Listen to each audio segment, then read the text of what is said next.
the Knights on Monday Night Football. On Bundaberg Run, Monday Night Football, the sunshine swing continues. Last week it was the Gold Coast, Townsville this week, and the Cowboys, of course, plenty to prove tonight for their home fans. The Newcastle Knights, though, just about at full strength as they head here to Dairy Farmer Stadium.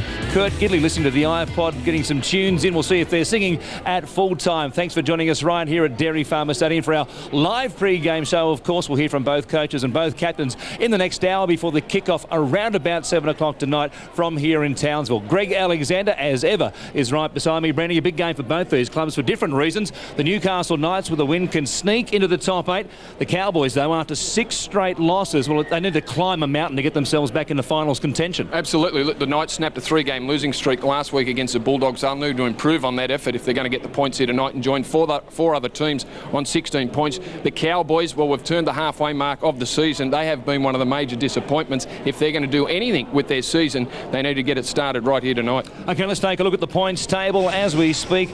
And they sit 11th and 15th, respectively, these two teams coming into the lineup. Of course, Manly Seagulls up there with a host of other teams. Still 5 of them, would you believe, tied for the competition lead. At the moment, though, the Knights, as we said, 11th, a 5-6 record. They can make it a 6-6 result tonight if they can get the cash here against the Cowboys. The North Queensland Cowboys, though, as we said, 3 wins from 12 games, and they have a lot of work to do just to get themselves back in the running to finish in the top 8. The Knights, they in particular, well, they have one change in the back line, and that is Scott Giro out. He's been replaced Jarrod Mullen into halfback and Chris Bailey into 5'8", and Danny Wicks has gone back to the bench, and Jesse Royal is at prop. Okay, well, it's an important game for both of these teams. The Knights could slot into the top 8, but I think more so the Cowboys desperately need a win. They certainly need to show something for their home fans, of course, but one man who's hoping that isn't the case here tonight is the Newcastle coach, Brian Smith, who kindly joined us on our pre-game show. Brian, once again, thanks for your time so close to kick-off. A big game for you guys, of course. Tonight begins the second half of the season. You have Kurt Gidley, Steve Simpson and Danny Buderus all on the side for just the second time this year. Yeah, and welcome additions they are as well. I heard Brandy say earlier, we snapped a bit of a losing streak there last week, and we were pretty pleased with the young guys that did a good job on a tough night, but I got a feeling we're going to need a bit better than that tonight. Yeah, always tough to beat here, the Cowboys, aren't they? I thought one part of your game, one aspect of your game that was very good and probably got you home was Jarrod Mullen's kicking game, particularly in the second half, kept finding the corners. Absolutely, like a few good halfbacks I can remember over the years, Brandy. I thought he recognised what the situation was last week. We needed a good kicking game. We just needed to get to the other end on a wet night, and Jarrod just recognised it well and perfected it, I thought. As we just heard from Gary Belcher, you've changed your halves again. Scott Giro out, Chris Bailey at 5'8". He made an impact last week when he came on. Yeah, he did. Bales has done a good job for us all year. We feel like he adds a bit of size. He's been very robust and quite assertive in the opponent's quarter. And it'd be handy if we can get him to... He scored a double and a treble this year, so I don't know if we can expect anything more than that.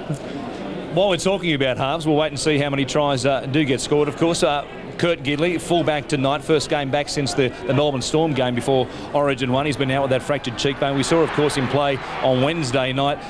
Will he spend a bit of time up there at first receiver? I mean, he loves to get involved, chiming in as he did here against the Brisbane Broncos. Yeah, well, that's off a set piece there, off a scrum, and we certainly like to use him there, get the ball in his hands. He's bringing the ball back from kicks a lot in the game, which is standard practice, but in general, he's got a roving role with us. He just gets himself where he feels we need him, and he's pretty clever out of dummy half. He's got a great combination with Bedsy. When he goes out of dummy half, he supports him well, so he's never far from the action, that's for sure. It is a young team, your team, and Warren mentioned the fact that you've got 3 Origin players coming back. It's a very strong lineup. Is there any danger, and I suppose this is something you tell your younger players, just because these blokes are back in the side doesn't mean the job's done? Yeah, oh, absolutely.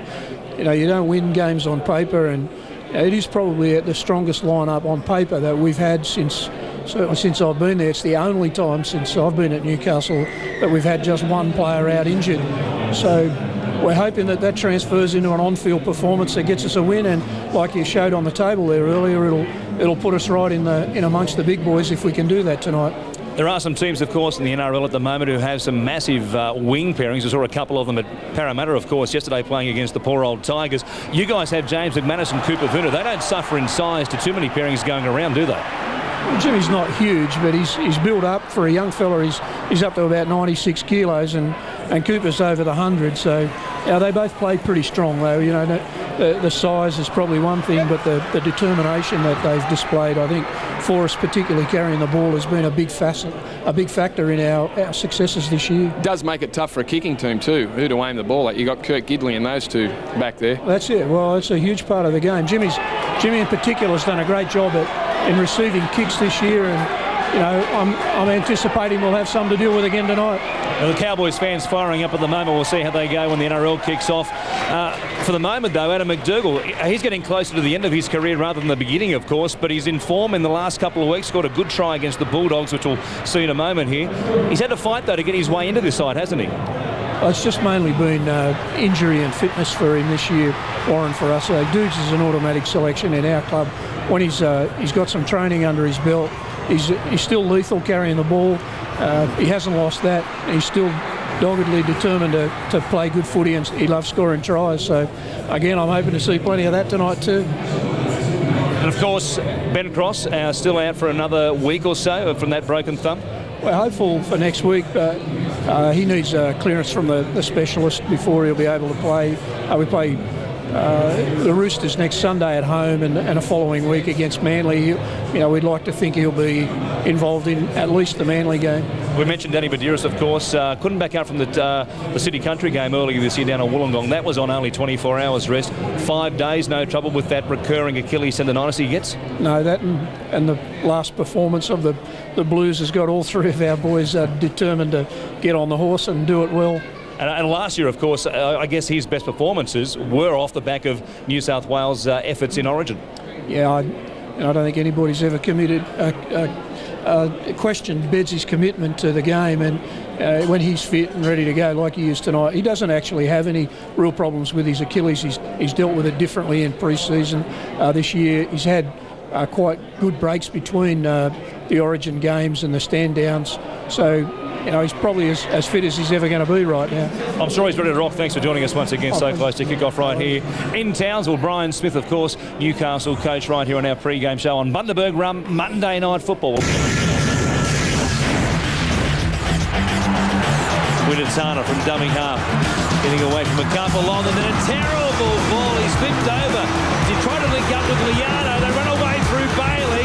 Now a ball to MacDougall. He'll have visions of going all the way. He shows it. With him was Miller, who misses the tackle. And the old dog, the mad dog, gets across the line. Yes, the mad dog. Adam MacDougall last time out against the Bulldogs in round 13, doing what he does best, finding the try line with brute strength, and he's going to be lining up again this evening. Well, as we mentioned, a few changes tonight in both lineups, in particular Chris Bailey, who was originally going to be playing off the bench. He's now going to play at 6, Gordy. Yes, he is, and obviously he plays very direct as well. He's more of a ball runner. He's not a very creative 5'8", and that's no disrespect to him, but he knows how to find a line. He runs direct, and he keeps the fringe players. He's a stocky build, and he keeps your edge defenders on their toes. Yeah, 6 tries in 7 games this year, so he certainly does know how to find the white line. So be interesting to see how he pairs out tonight in the halves combination up there at Dairy Farmers Stadium. Well, let's cross back there now, and we're joined by Gary Belcher. Badge, the Knights camp, they have a bit of a habit of starting slowly in games this season. They really want to change that tonight. Yeah, they sure do, and look, I think their preparation seems to be pretty good. Danny Buderus, I saw him straight off the bus, and they look very relaxed. They've got a funny record this year, haven't they? 2 wins, 3 losses, 2 wins, 3 losses, a win, and now they're apparently due for another win again. But they're just outside the top 8, certainly searching for that first win of the season, or that next win of the season. That might take them into the top 8. They've picked a great night for it here in Townsville. It is cool, can you believe it? You come up here, you sweat, that's just what happens, and Gordon Tallis knows all about that. Well, not tonight. Beautiful, cool night in Townsville, and the Knights, well, they're not going to run into that humidity that so many other sides run into. They have a lot of players, of course, 3 players backing up from Origin, and Jarrod Mullen, you'd have to think, would rate himself as a bit of a chance if he has a great game tonight of starting to make the selectors think about him for Origin 3 as well. So, yeah, very interesting night coming up. Yeah, well, Badge, that was the question I was going to ask you. Do you think that Jarrod Mullen, if he outplays Johnathan Thurston tonight, or do you think that Kirk Gidley has the number 7 New South Wales jersey already? Well, look, if it was up to me, I guess you'd pick the guy who's probably a more natural halfback, and that is Jarrod Mullen. I like his left foot kicking game. I think he's a fine player there. Gidley didn't have a great game when he came on in Origin 2, but he was under a lot of pressure, and they were behind on the scoreboard, and I think he was sent out there with instructions to try to trigger something to happen, and of course it just didn't happen. And the Queenslanders were on top in the forwards all night, and we all know, as we saw with Origin 1, Johnathan Thurston, even as good as a player he is, if your forwards aren't on top, your halfback it's always going to struggle to have a good game. So, but personally, ask for a decision on that, Gordy, I'd have to say Jarrod Mullen. From a Queenslander's point of view, well, put Kirk Gidley there. Hey, Badge, in regards to Danny Buderus, we've seen him back up from Origin most weeks and not play a lot of game time. Has there been any talk in regards from Brian Smith in how much time he will play tonight? Well, no, there hasn't been, and I'm not sure, but Danny Buderus has had 5 days to recover from Origin. There was talk about him not backing up from Origin games. When you've got a 5-day recovery, I guess it's almost like a normal week-to-week recovery from your club game. So he's fine. He looked pretty good off the bus. Having said that, Matt Hilder, he did a mountain of work last week and a mountain of tackling, and he'll be coming off the bench at some stage, no doubt. Now, having mentioned Danny Buderus, the captain, I spoke to him earlier on and asked him about how important the opportunity is for the Knights to break into the top 8. It is. We've got a pretty good look about ourselves here with our team members coming back, and we've got to transfer that onto the field though. So it's a tough game up here against the Cowboys. You seem to be very confident when you've got Kurt Gidley at the back and Jarrod Mullen running the show as well. So you'd expected plenty of points in the team tonight. Yeah, we've probably got most of our squad except Benny Cross available, and we're getting back next week. So we've got a bit of confidence in the team, but like I said, we've got to go out there and put it on the field. All right, mate. Good luck. Thanks, Badge. Sammett has a go at drop goal, hits the upright, over it goes, and the Panthers win in the 88th minute. It's been a crippling start to North Queensland's premiership campaign. With 6 losses on the trot, the Cowboys season is nearing high noon. Started well, it doesn't come back. Can they spur their title hopes against a Knights team whose Origin boys are back in Queensland and eager to amend? Crunch time for the Cowboys. It's Monday Night Football at 10 paces. Also got Jarrod Mullen with me from the winning team, mate. Looked like you had the winning try there, but I suppose you did. But Kirk Gidley came up with one later, mate. Nice when you can't pop a field goal over, so you just get a 4-pointer. Yeah, mate, I think I'm right-footed, I don't realise I am. But yeah, it was a bit of a shocking field goal, but I was going to get the try. Bit of a worry that second half. You guys played so well, and then that early try, but then mistakes and some ill discipline let them back in. Yeah, that's been the story of our year. If we cut all those silly penalties out and all those bad mistakes, we can really put sides away. But until we learn that, we'll make it hard for ourselves. You mightn't want to answer this, mate, but a few people are touting you as a possible number 7 for New South Wales in a couple of weeks' time. You think you put the right foot forward tonight? Oh, mate, I've always keep my option open, but there's other great halves playing good footy around, and whoever's playing the good footy at the time, I'm sure they'll pick. All right, mate, you're playing well enough. Thanks very much for that. Cheers, thanks very much. Jarrod Mullen there with Gary Belcher. His try in the 76th minute put them in front to stay after the Cowboys came pouring back at them right here on Monday Night Football. We will take a break and come back with the post-game show. Stick around. The media conferences to come right here in just a moment. Ryan, Gordon and Scotty after the break.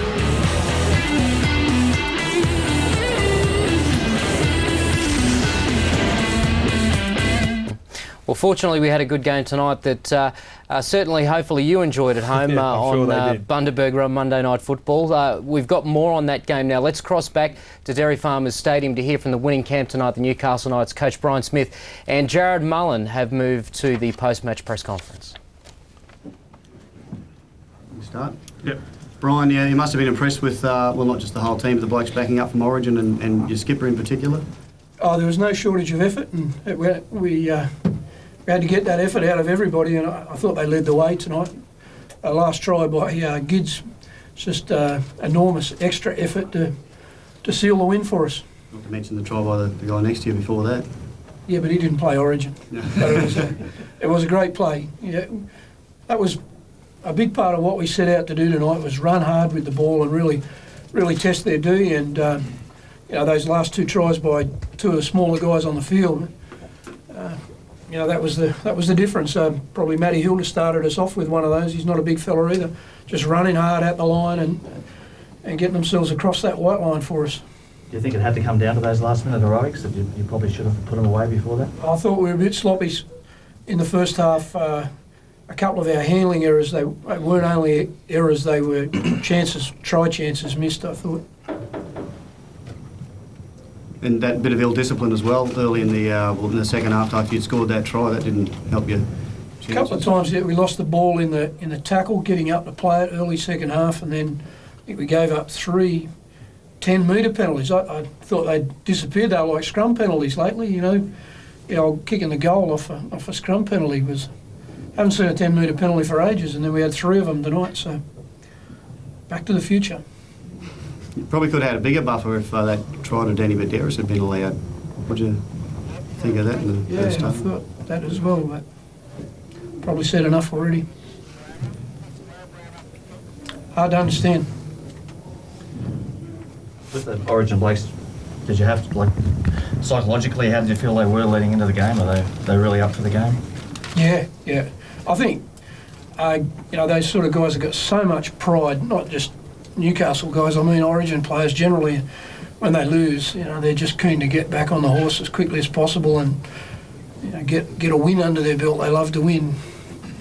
But you got a couple of back rowers there playing 80 minutes, or that takes a fair bit of pressure off your interchange, doesn't it? It does, yeah. That was one of the goals we sort of set early in the year for those back rowers. They were the ones that we thought we could manage the new interchange, the reduced interchange, by getting them to do that. And House's got a terrific sort of aerobic, cardiovascular, whatever motor, and Corey's grown into that. Corey Patterson's grown into that.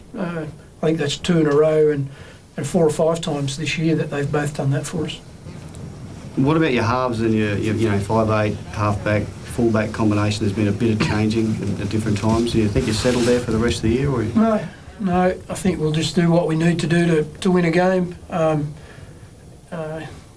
think it was definitely the right combination for this game, and the boys played accordingly. But to be fair, the only changes we made were when Mullen was injured and Scotty Juro was injured early in the year when Gids came forward, and then Scotty Juro's been injured again of late and not been able to play. So when they're all fit, we'll have an opportunity to make any changes that we need to. But there's really Mullen's and the only one who's affected by it, because he sometimes goes, he's the one who goes from half to 5'8", and he's an all-round genius. As you saw tonight, he can do it easily, no problem.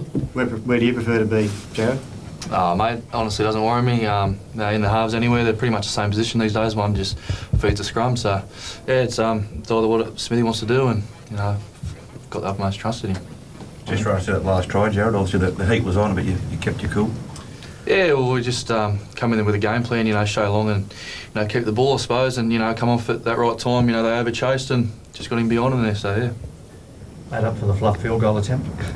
Yeah, I was going for a repeat set actually, but no one thought it was. So we ended up getting one. What was the talk in the Campbell behind the line when you gave away that penalty? They got back to 18 all, and it was really the Cowboys getting on a roll. What was said there? Yeah, it was just getting a bit frustrating. We're not really putting any sides away this year. It's always a nail biter, and for our fans, I don't think they've got any fingernails left. So we need to start putting sides away, and we still kept positive. We thought our good go forward would really work for us tonight, and got to go over there in the end.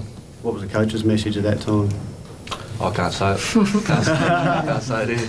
There wasn't too much. Those guys knew what they needed to do. We just needed to get the ball back and do what we'd been doing pretty well throughout the course of the game, running hard with the ball. Sorry. You think Origin at all, Jarrod? Is it? I know you'll probably say no, but is it in the back of your mind? To be honest, no, not really. There's a few halves in contention, so whoever's playing good at the time will get the spot. Mullen, were you reluctant to have another shot at field goal after the first one? No, I did want to have another one. I was going to have another one after Gids got tackled there, but he kept the big legs rolling and, got the try, so probably lucky I'll probably fluff it again. Couldn't have been any worse, mate, could it? Kick the right foot next time. When the Cowboys were fighting back, were there any special moments in defence, Brian, for you? Or? I thought Hilder getting the loose ball down here after, I think there was a good tackle made by, I think Dukes was involved in it, but the ball popped out and he flew from nowhere to get that loose ball. I thought it was a very significant moment. Yeah, there were plenty of them, I guess, in the game. But I was very happy to hear that final siren. I was very happy to see Kirk Gidley drag those blokes over and slam that ball down at it. You know, it typifies the guy. He just doesn't give up, never. Thank you.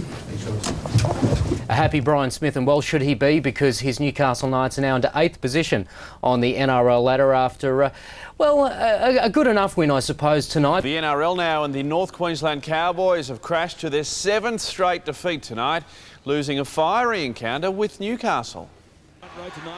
With their season hanging in the balance, the Cowboys started with a bang. Quick ball on the outside for Farah. Ben Farah wrestling his way to the first 4-pointer, while Knights centre Adam MacDougall wrestled his way out of a tackle. A slick move with an even sweeter finish. Take the tail. Now Buderus with only wants to boot. Wants gets a piece of him.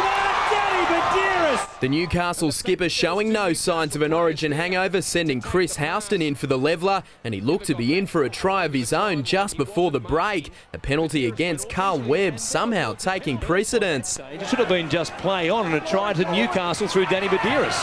The Knights justly rewarded on the next set of 6. Going to Hilder! Too easy! The visitors up 12-4 at the break and on the gas early in the second. So straight and hard for Gidley!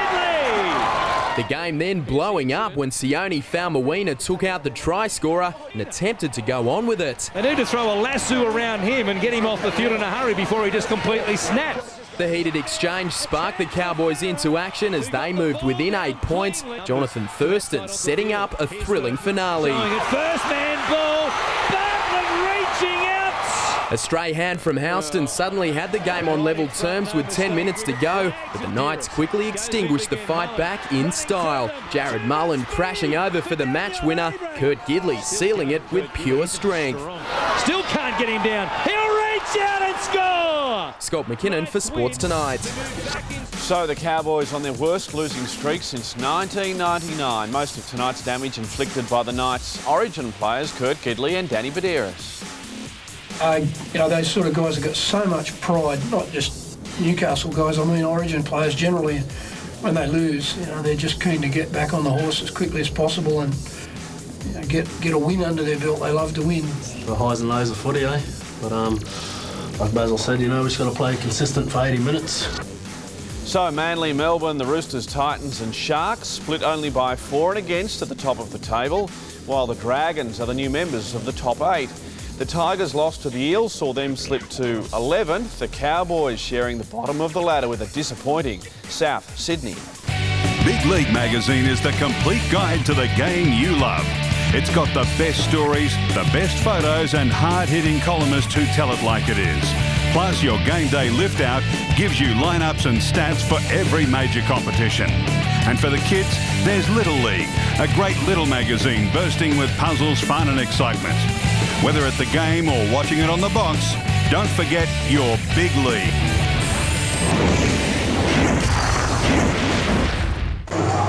Let's go downstairs. Gary Belcher. Yes, and I have. I've got Matt Hilder with me at the moment. From unfortunately from the losing side, mate. Maybe missed opportunities in the first half that probably let you down. Yeah, I was just probably thinking that myself. I reckon we probably should have scored another try or maybe 2 with that win in the first half. We had a chance down there. A couple of chances we just probably should have got over, mate. Yeah, personally, though, a lot more game time and starting the game. Would have been more comfortable there. Yeah, that's it. I'm trying to get me starting spot. I don't mind coming off the bench, but everyone wants to start, so I'm pretty keen to play well when I get that chance. All right, mate, good to see you going well, and thanks for joining us. Meantime, the Sydney Roosters have kept pace with the NRL leaders Manly. The Tricolours surviving a spirited Newcastle fight back. The Roosters taking to the skies early. Cooper Vuna on the end of the aerial attacks. The Knights winger unable to stop the Chooks crossing in the 25th minute. Vuna's dropped it. Who wants to force it? Shillington may have got there. The video ref awarding David Shillington his first try of the season. The Knights using the visitors' tactics to hit straight back. Mullen, crossfield kick. Here's Vuna and Nguama. Perrott leaping high. Stolen out of the air. I think Patterson it may be. An offside penalty against Anthony Tupou helping Newcastle to an 8-6 lead. They should have extended it before the break. Instead, it was the Chooks on the attack early in the second. Sean Kenny-Dowell rewarded for his leap of faith. McManus is under it, takes it. No, he loses it. Kenny-Dowell may have got it down. It's a try. That's fine. The Roosters relinquishing the lead again when Buderus bulldozed over before Kenny-Dowell's second put them back in front. And it just lands in the hands of Sean Kenny-Dowell. A double movement denied Corey Patterson a chance to win the game. The tense encounter felt on the sidelines. The Roosters weathering a late night's onslaught to hang on by 2. All 3 of the Roosters' tries coming off Braith and Nasta bombs. The Newcastle and New South Wales captain Danny Buderus keen to have him on board for Origin 3. It's just got a fair arsenal there, you know. You can step inside you and hook it over the top and whatever, and you know, Braith would be a pretty handy acquisition for New South Wales there. I'd be wrapped for Braith and Junior if they got picked, but if they didn't, then, you know, we'll fight another day and play Canterbury next week. So. We probably went up a step or 2 today because I think we competed pretty hard with a very good team. Also pushing for another chance is Ben Cross. The Knights prop has returned from a broken thumb that ruled him out of Origin 2, and coach Craig Bellamy will be arguing his case to the selectors. It meant the world to me. As soon as I got that Blues jersey, I didn't want to let go of it. Hello everybody, and thanks for joining us on NRL on Fox for a State of Origin edition tonight, where we'll be looking in detail at next week's series decider out there at ANZ Stadium. It will be the last Origin appearance for Danny Buderus, and a little later on we'll take a look back at his tremendous career for the Blues. Well, all right, we'll take a break and we'll come back to hear from Danny Buderus as he prepares for his final game of Origin football.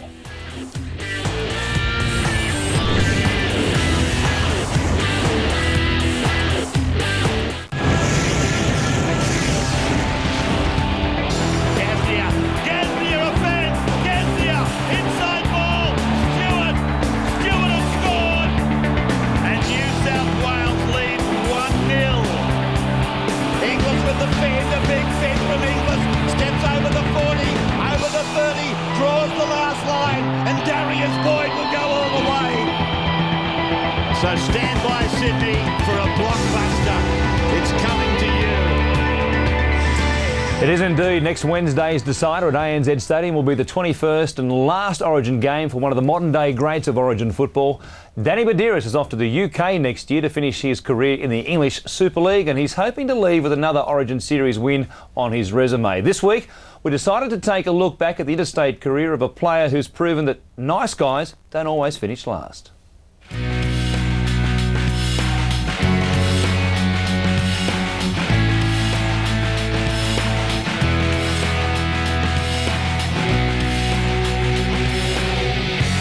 Origin's just been the cream for me. It's been a great ride, and I was just very privileged to have played with so many great players, and you bring out a lot of friendships, and you'll never lose those because you achieve something so great together. 7 years, 20 games and 1,000 memories. State of Origin will leave an indelible mark on the career of Danny Buderus, but not nearly as significant as the impact he's made on the toughest form of the game. A game that almost seems tailor-made for the tireless number 9. It's a relentless 80 minutes Origin. There's no break. The clock goes so quick, and that's the thing that's so enjoyable. I've never watched the game of Origin that I've played in. I watched the highlights when we come in, but yeah, it's an enjoyable experience because you can take your sort of your mind out of your body sort of thing in a way, and you just keep going. It's a big challenge within yourself, but obviously it's also a challenge against 17 Queenslanders. He's unflappable these days, but on debut back in 2002, he was a bundle of nerves thrown right into the middle of rugby league's deep end. It's a nervousness that gets built up from the moment you get into camp. It's as a young bloke, it's hard to sort of get your head around the build-up and intensity of the media, the training, and your fellow players that you look up to for so long, and then you're finally playing with them and from other clubs. So it's about learning from all those experiences, and my second game would have been a lot better. His first series ended in bitter disappointment. An 18-all draw in Game 3 meant Queensland retained the trophy. But Buderus went on to play an integral part in a Blues revival that began the following year. Buderus to Johns, he'll score! It was the start of a hat-trick of titles for New South Wales, and the hooker from Taree captained 2 out of 3. King down the right side, throws the ball inside. They're in again, the Blues. Danny Buderus. Danny Buderus scores his first Origin try. He's a very nice person, Danny. He's a good guy. Very professional towards his football. He does a lot of individual work on his game.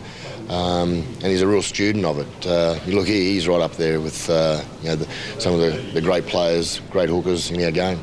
But the enduring memory of Danny Buderus will be his work ethic. And not surprisingly, his favourite moments came when he was sweating it out in the trenches.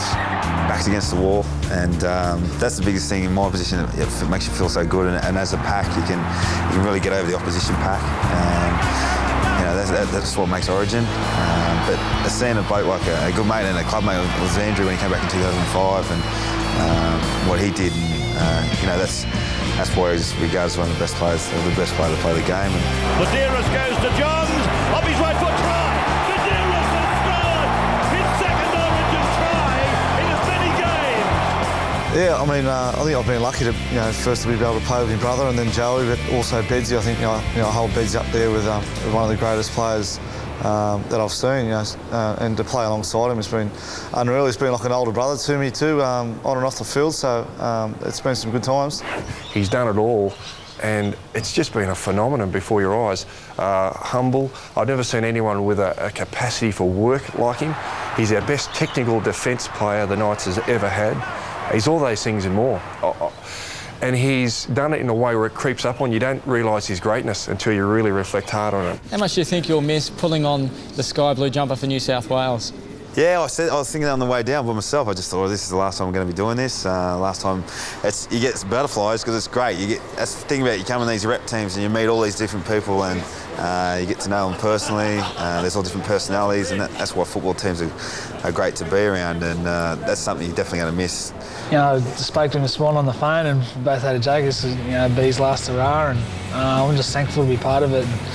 You go down as one of the greats. And the statistics definitely back that up. He's now set to eclipse Brad Fittler's record for most appearances as captain and Paul Harragon's mark for consecutive games. A series win will put him alongside Laurie Daley, the only other player to lead the Blues to 3 series victories.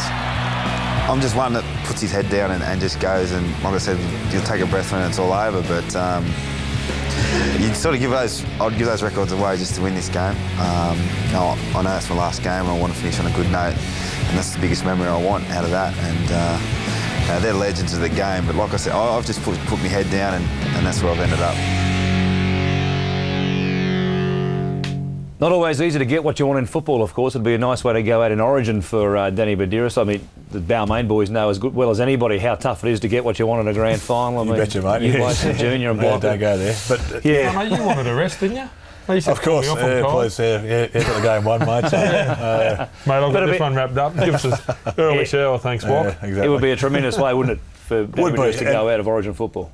And what a sensational player he's been for New South Wales over these last 6-7 years, wherever it's been. He's a champion player and a champion bloke too, as a guy said in the story there. He's it'd be great to see him go out as a winner. It'll be a big loss for the NRL.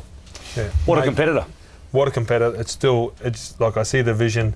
They kick off in a state of origin. He's not the quickest, and he meets Sean Webke probably a metre from the try line. So he sprinted 40 metres, put his body on the line, and that just sent the strongest message I possibly, I think he might have been captain as well. That's a strong message to his teammates, and he was a wonderful guy to play with, and certainly a terror to play against, because when I was marking, I knew he was always running. Only when you were marking. Oh, mate, I was the best marker. He's a great guy. Mate, let's put 10 cents in me and just turn. Mate, he'll be there when we come back. I tell you what, we've seen again this year how tough it is for some players, obviously, to back up after the efforts of an Origin game. But Danny Buderus always backs up, usually with a blinder for Newcastle a couple of days later. Well, it's what they say about when you back up. You want to rate yourself as a player just internally, is being able to back up 3 days after. That's where you get most satisfaction. Backing up after such a state of origin, it's usually such a high. Usually a lot of players go down to a low. Usually as a team, if you've had a really big win against the Broncos or whatever's on a Friday night, your following week is always left with a loss. It's the same as an individual as a player. But Bedsy, absolutely impossible to beat in defence.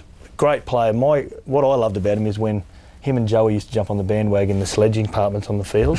Pretty good? Oh, against the other players. It was great. Stereo, yeah. Oh, it was great. They just used to feed off each other and just hammer someone at the scrum. Yeah. There's no response. Anything you can tell us here? Anything repeatable? Nah. No, fair enough. Rarely are, but anyway. Mate, but every game he played, there wouldn't be a game where Danny Buderus, and this is a true legend, there wouldn't be a game where he's come off where he's not in the top 5 players. Yeah. And in Origin, he'd have to be in the top 3 New South Wales players. Probably every game he's played, which is, mate, that's a huge rap with the quality of players that he's played with over the 12 years or whatever that he's played first grade. And at the moment, of course, he's right in the mix for this year's Daley medal. Of course, a former winner of it. He's level with his test rival Cameron Smith on 14 points, 5 behind the current leader Matt Orford. The Manly half being slowly reeled in by Felipe Mateo, who's polled 8 points, I think it is, in his last 4 games. So Matty Orford still 3 points clear, but Danny Buderus right there once again with a show. Who knows? The Knights get on a roll in the second half of the season. They're playing pretty good football. He might be a chance of taking it out again. Let's hope so. Is that right? Yeah, no, mate, I'd like to see him.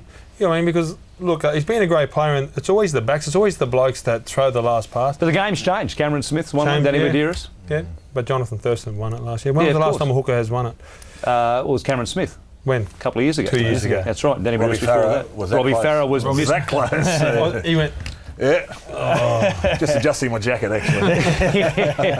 It was unbelievable. Hopefully it's as exciting, of course, this year when we find out at the Horn Pavilion this year, the Daley medal. OK, now the first of our viewers' choice games on Saturday night is Manly and Newcastle at Blue Tongue Stadium. 13 years ago, this clash was played, of course, at Marathon Stadium in Newcastle, and it featured one of the great rivalries in modern league, Mark Carroll versus Paul Harragon. Oh! Harragon has gone after Carroll! It's crazy if you think about it and watch the tape.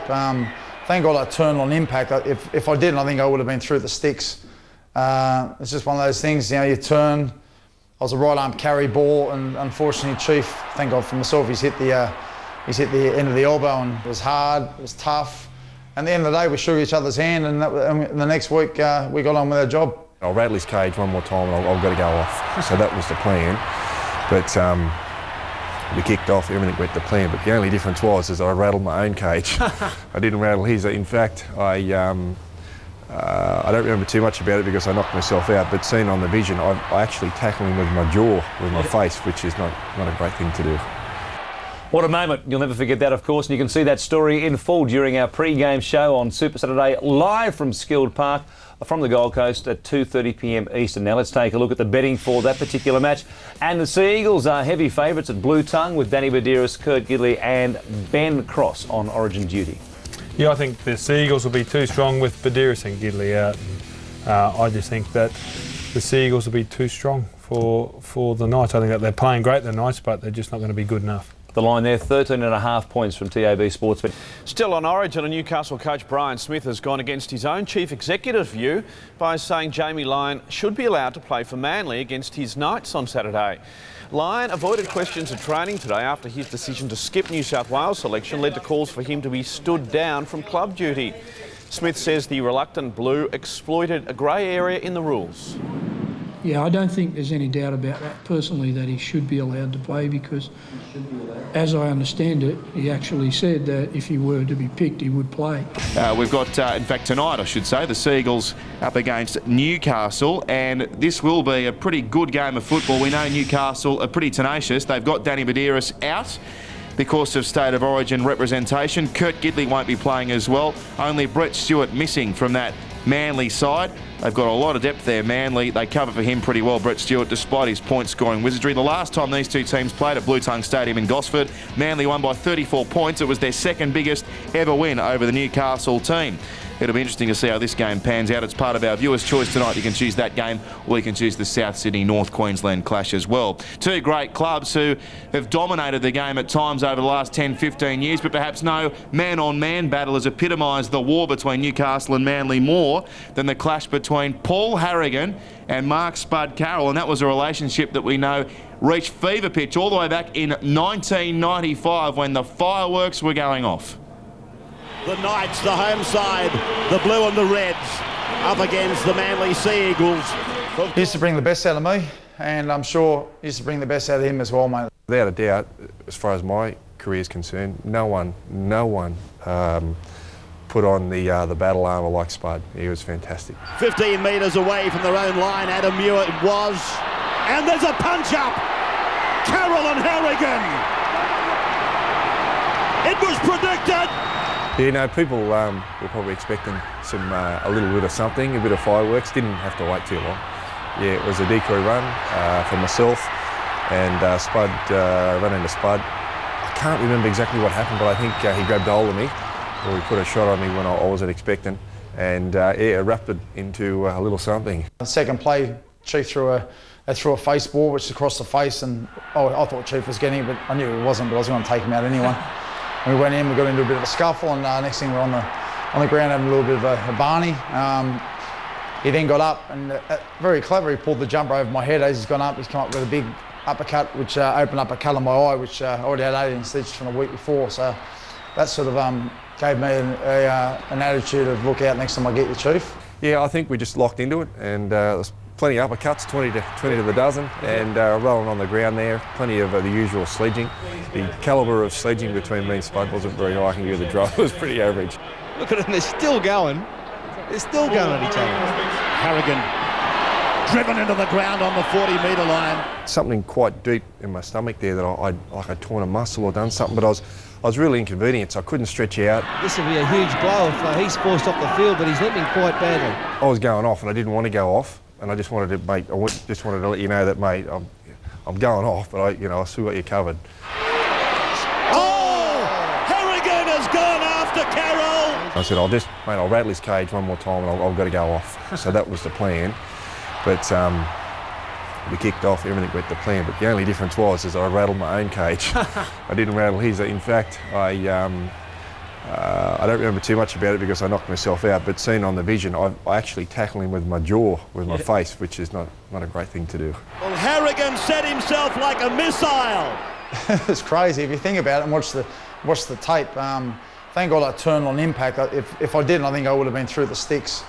It's just one of those things, you know, you turn. I was a right arm carry ball, and unfortunately, Chief, thank God for myself, he's hit the end of the elbow, and but that's footy. The funny thing is that I've done that. I've knocked myself out cold as you want to get knocked out, and got back up and played the rest of the game. Mate, I didn't even know I had a body, let alone I had a torn muscle in my stomach. That was the nature of the way we used to play rugby league, and it was hard, it was tough. And at the end of the day, we shook each other's hand, and the next week we got on with our job. Spud never disappointed. He was always up. He was always there, and a great rival. Yeah, they certainly talk about it, but I don't really see much action on the field these days. I don't know if it's because of the X factor. You know, you're put on report, but mate, that didn't hold myself or the Chiefs back. You just sort of you go and give you 100% every time you go and play. The rivalries these days, they can't compare what we used to do back then. What a rivalry. Two of the tough nuts of the game, Mark Carroll and Paul Harragon there. That's the betting odds for that clash tonight on Super Saturday. Manly $1.18 favourites in Newcastle, $4.50 outsiders. Pretty hard to see any other result but a Manly win given the weaker Newcastle team, Garrett. Yeah, absolutely, and I think the bookies got it right there. The Seagulls will be very, very tough up there. The one bit of news out of the Seagulls camp this week was Jamie Lyon's decision that, he opted, or he doesn't want to, or he suggested to the selectors, I don't know how to put it exactly, that he doesn't want to play State of Origin. I was absolutely shocked by that, but his decision there, I guess, might fortify his teammates around him. They might be quite happy with that he's decided he just wants to play for Manly. He's playing good football, and he wants to give his all to the club in their chase for a premiership, and that might pull them together. Yeah, gutsy win for them last week against the Warriors. From the bottom to the top, Manly scoring 5 tries to 3 against Newcastle, who were without Origin trio Buderus, Cross and Gidley. We've been a bit nervous about this game all week. I'm just pleased we've played them twice and we've got them out of the way. The match, another milestone for Sea Eagles stalwart Steve Menzies, joining Brad Fittler on 336 games, second only to Terry Lamb. Good evening. Newcastle coach Brian Smith won't be surprised if the injured Mark Gasnier plays for the Dragons against the Knights tomorrow. Smith is over State of Origin football and the toll it takes on players. And Blues great Brett Kenny has had enough of New South Wales losing, saying the blame lies with the selectors. There was a distinct Kiwi feel at today's launch of the Universities World Cup. And the war cry seemed to rub off on Brett Kenny, the former Blues 5'8", calling for heads to roll after a third straight Origin Series defeat. Someone's got to pay for it now, whether that's the selectors or the coaches. At some stage, you've got to start looking at the people that select the side. Origin's had a massive impact at club level too. Roosters forward Nate Miles accepting a 6-week ban for a dangerous tackle, while the Titans will be missing Scott Prince for the rest of the season and Ashley Harrison for at least tonight's encounter with Manly. But the coach accepts Origin's toll. And we need our best players playing that game. There's no problems there. Newcastle's Brian Smith doesn't share that sentiment, losing Ben Cross again, this time for 6 weeks. Skipper Danny Buderus is in doubt. You know, I'm just one of a lot of people I think who are well and truly over Origin this year. Two Origin heavyweights of the past, Wendell Sailor and Adam Mad Dog MacDougall, are primed to reignite their personal rivalry in Newcastle tomorrow night. Joey Johnson's told me a few funny stories about Mad Dog saying, Mad Dog's talking about you. He's been talking to his legs, saying he's coming to get you. Looking forward to it. Should be fun. And it's been a while since we locked horns, and we might turn the clock back 7 or 8 years. But they'll have to go looking for each other. Yeah, they'll have to send each other telegrams, though, I think, because they'll be on opposite sides of the field. Hate to disappoint everybody. Scott McKinnon, 10 News. Coming up on Super Saturday, the Knights have fallen off the pace following back-to-back losses. A win at home, now crucial to their finals hopes. It's a Knights tidal wave. The Dragons are on a streak of their own. And welcome back a man who's desperate to make an impact. Oh, big one. Can Newcastle bounce back into the top 8? Or will the Dragons' procession continue? The Dragons are over. Find out on Super Saturday, live on Fox Sports.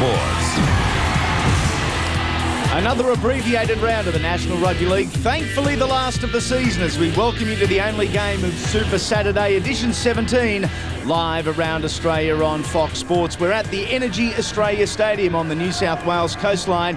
It is the Newcastle Knights and the St George Illawarra Dragons. The Dragons with 7 successive victories, the Knights back-to-back losses. Andy Raymond along with Scott Sattler and Stuart Raper. Parramatta and Penrith play tomorrow. 8th place at minimum is going to be on 19 points. A loss tonight for the Knights leaves them on 16. All of a sudden, life's difficult.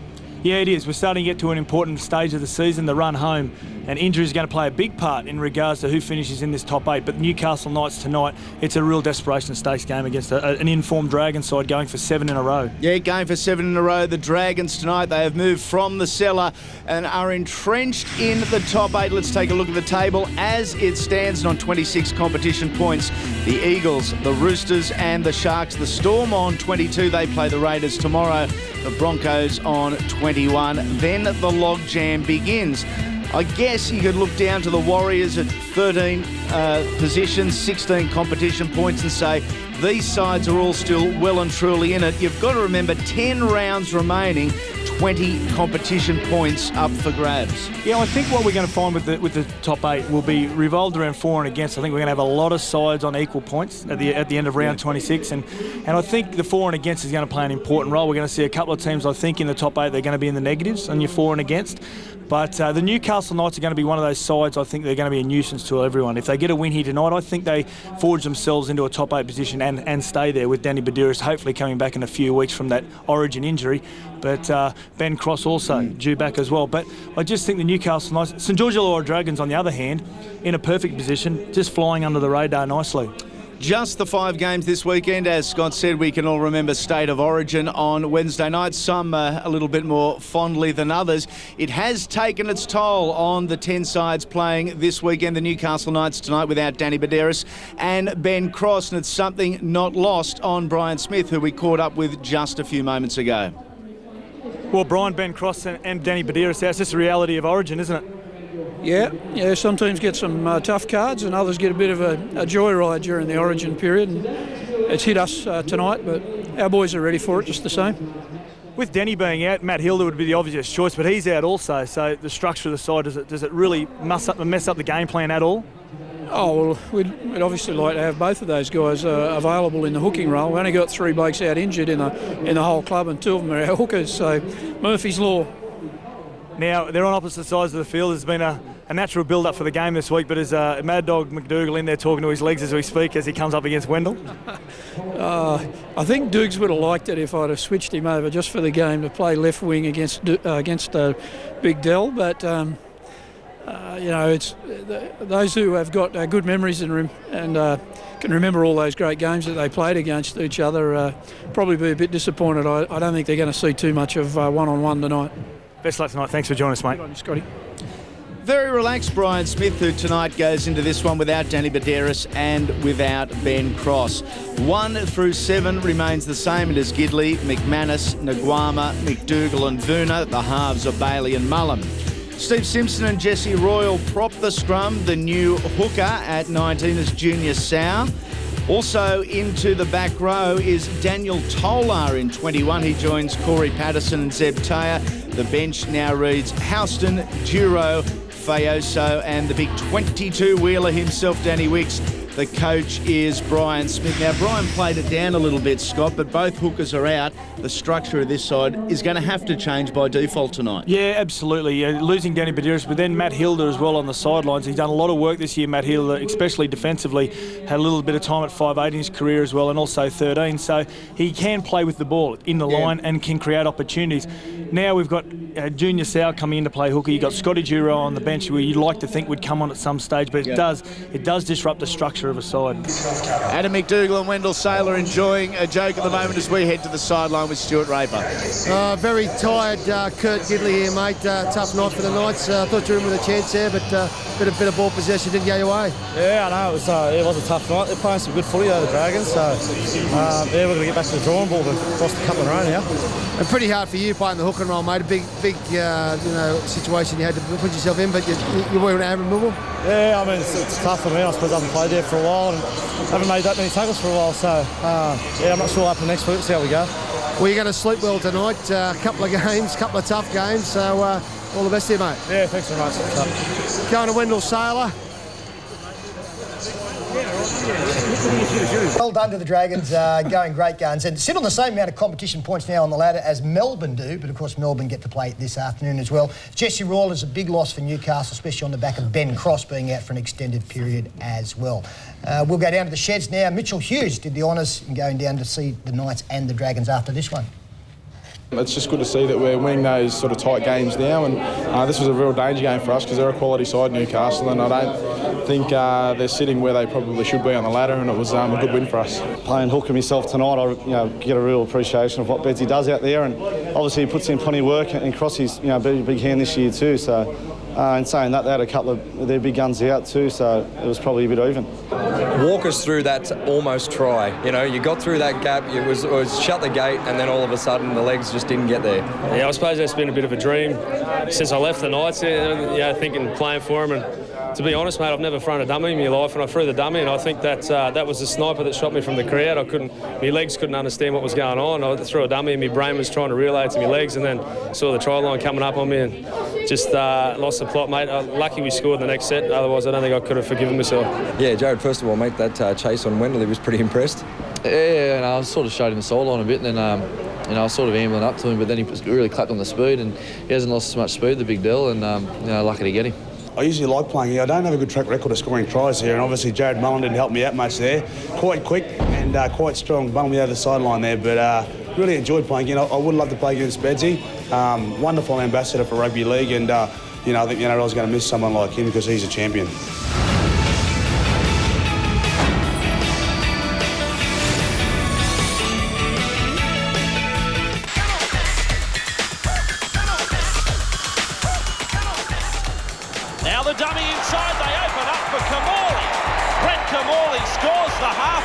Newcastle are away with Kamali. The halfback, Brett Kamali, over halfway. The only big chaser is Darren Higgins. Kamali will get there and win it for the Knights.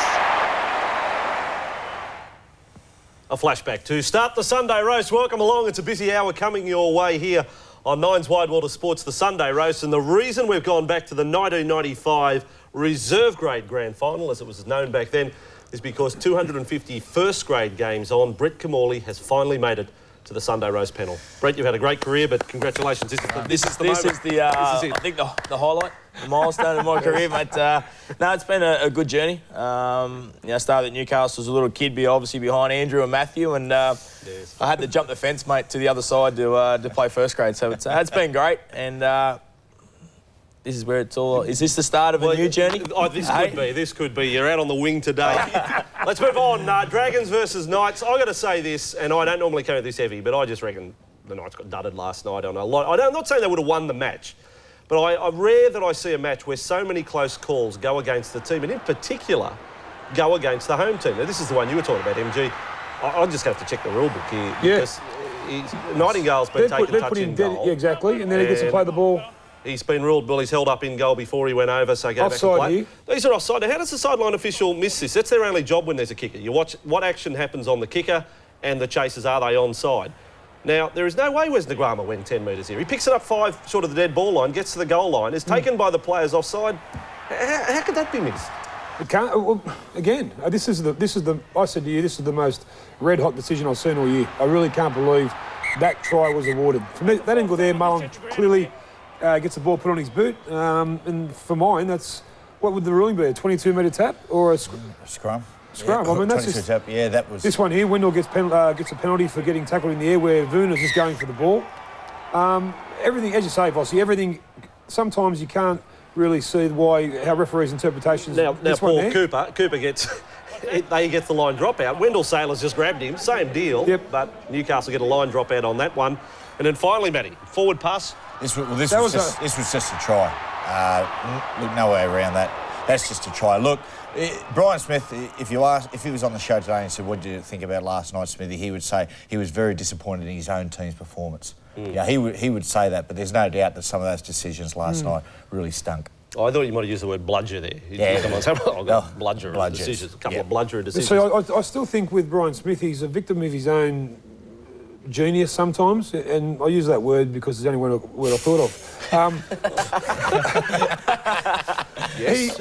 Putting someone like Housen on the bench, who's not a bench player, and Patterson, in my opinion, they've been the best back rowers as far as offloads and damaging runs this year go. He has an uncanny knack for playing mind games with his players, and I think Housen showed last night when he came on that he didn't want to be on the bench. He was a captain 2 weeks ago.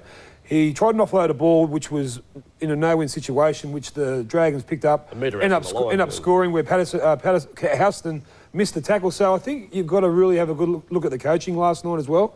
While they lost and while the rub of the green went against them, I still think he's got to be more dominant in his selection of his team, because he's got a team that could go a long way, but at the moment, he doesn't seem to be picking the right one. Now, Brett, you know in your career what it's like to come up against a former club, and for Kirk Reynoldson last night coming up against the Newcastle Knights, he almost had the golden moment. I've got no idea what happened there in the finish. I mean, agonisingly close to scoring a try against the Knights. Yeah, it was, and obviously it's very enjoyable to play against your old club, and you always play a lot better.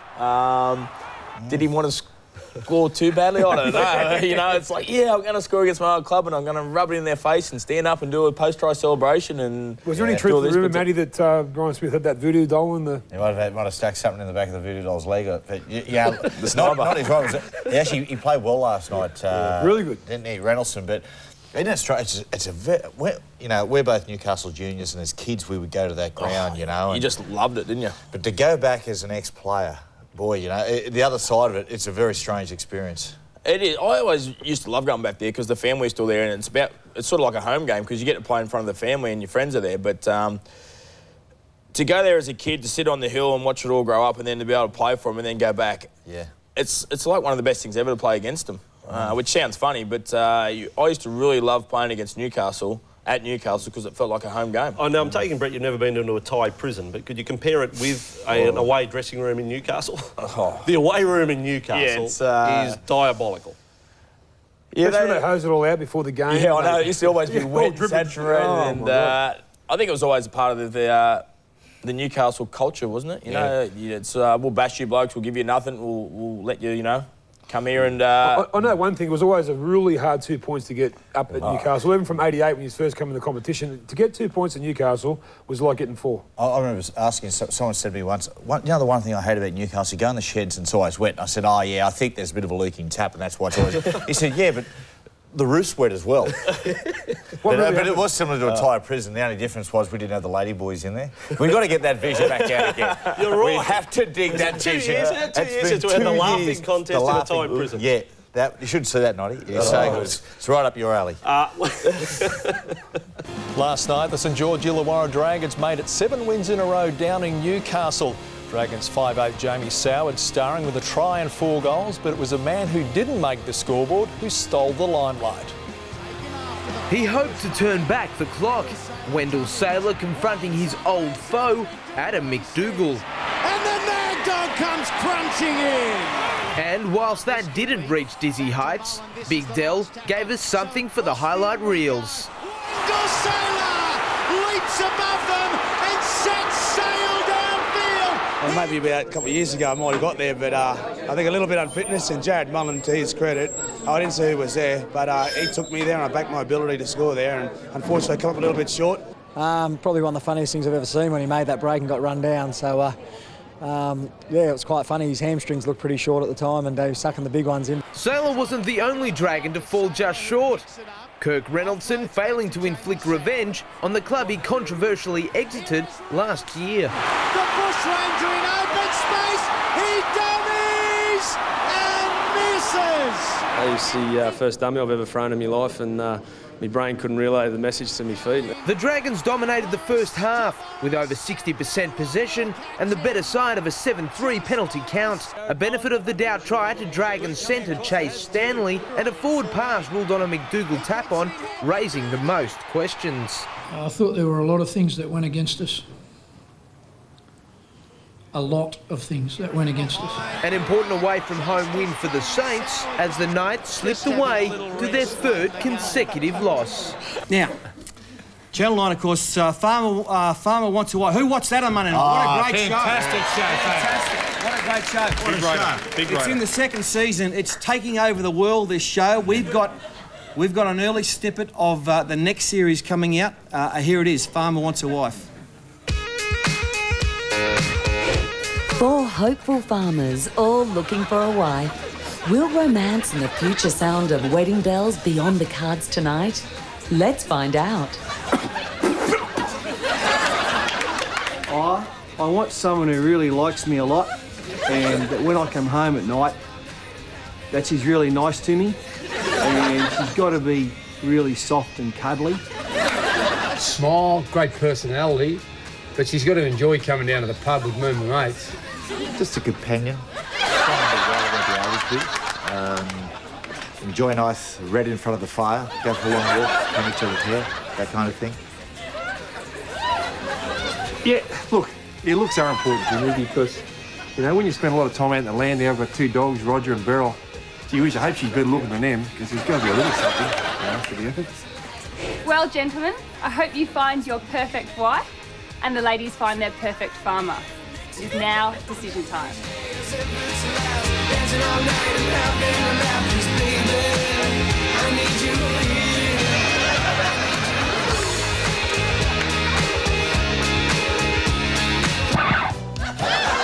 That's bullshit.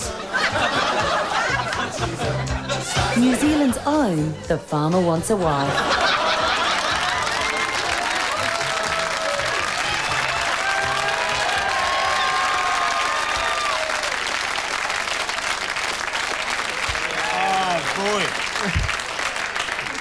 I'm lucky they cut it off there. Sonny Bill, that won't take off in New Zealand. No chance. You think it'll be all right? Will there be a good show in New Zealand?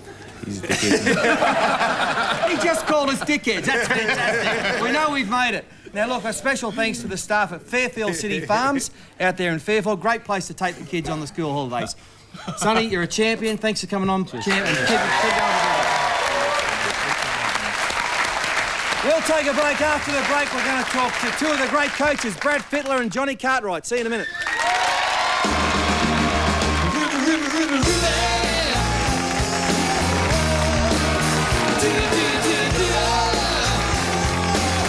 All right, now, video referees are always in the news. Not a weekend goes by, there's not some sort of controversy over a try allowed or disallowed. Reagan, who you know very well, yes, he's had enough. He's had a gutful, and he's put together this little montage, this little song about video referees.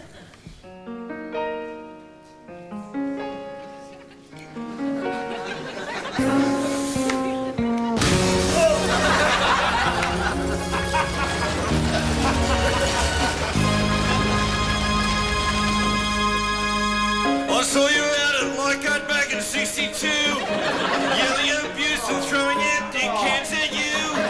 You and your linesman and the whistle that you blew. They added to your powers with technology, replaying by machines the fun bits you can't see. But now we want to blow the upstairs referee.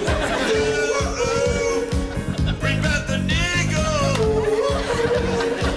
and stuff your whistle.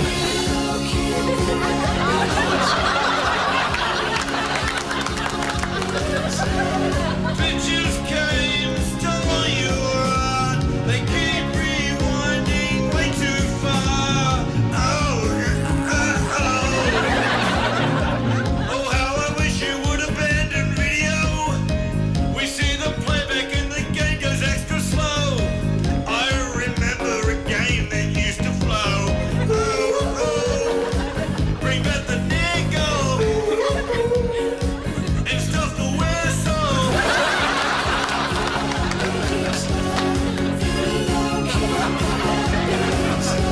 A little strip, a little push, a little digit in the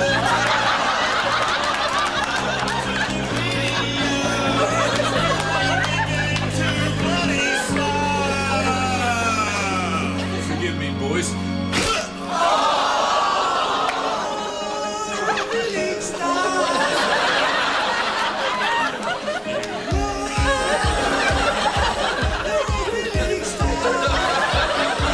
Feels so good.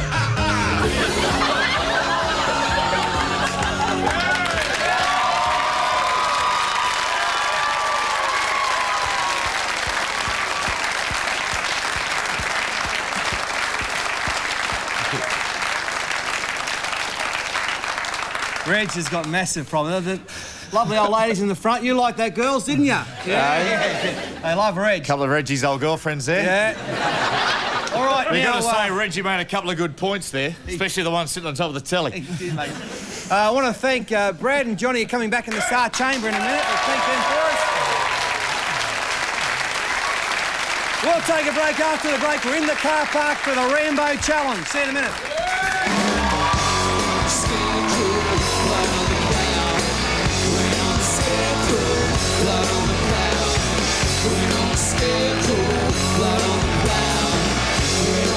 Meanwhile, Petro Sivanasiva puts a week of controversy behind him tonight when Penrith host Newcastle. Fill-in Knights hooker Kirk Gidley, the man they feared. Mate, how good did he play for my Origin series to go into play hooker and make 40 tackles? I got a huge amount of admiration for that kid, and you know, he's certainly someone we've talked about in our game plan, and he's a danger. Adam Hawes, 10 News. Penrith have turned their season around by including teen stars Wade Graham and Lachlan Coote. I'm not surprised, but you know, on the other side of the equation, you can't help but admire, you know, as teenagers what they've been able to do. The Knights have noticed tonight they're planning to make things miserable for the young Panthers. Well, they've given their club some new options and fresh faces and maybe a bit of a different attitude, so they're to be dealt with, that's for sure. Well, there won't be too many surprises with our Holden Ute Ultimate $1,000 man of the match tonight. A player who has done just about everything in 80 minutes of football. Let's go down to Andrew Johns. Yeah, the Holden Ute Ultimate $1,000 man of the match goes to the Knights captain, Kirk Gidley. Kurt hooker, fullback, halfback, fullback. Which position were you playing? Oh, a bit of hooker and mostly fullback and that, which I think it sort of mixed up well, so good win. Now, two senior players out tonight. You feel like you had to take it on, a leadership role yourself? Yeah, for sure. I mean, Bedsy obviously gives it, you know, the team a lot of inspiration, that sort of thing. So, yeah, with missing three big guns in Bedsy, Crossy and Simo, so it's a top win for us. Now, yourself, you're captain the side tonight. Is that something you'd love to do in the future? Yeah, for sure. I love leading Newcastle, and it's a great town and something to be proud of. Well done, Kurt. $1,000 from Holden and Channel 9. Thanks very much, Andrew. Tremendous performance from Kurt Gidley. Tremendous performance from Newcastle. Coming away with a 12-point victory here at CUA Stadium. Also tonight, the Titans upset winners over the Sydney Roosters. After this break, Laurie, Daley and Phil Gould on deck to wrap up another big night of football on Nine's Wide World of Sports.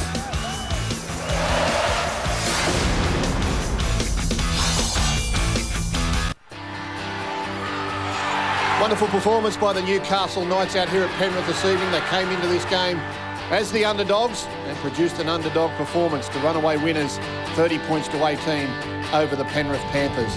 Despite missing a lot of star players, they were just too strong over the final stages.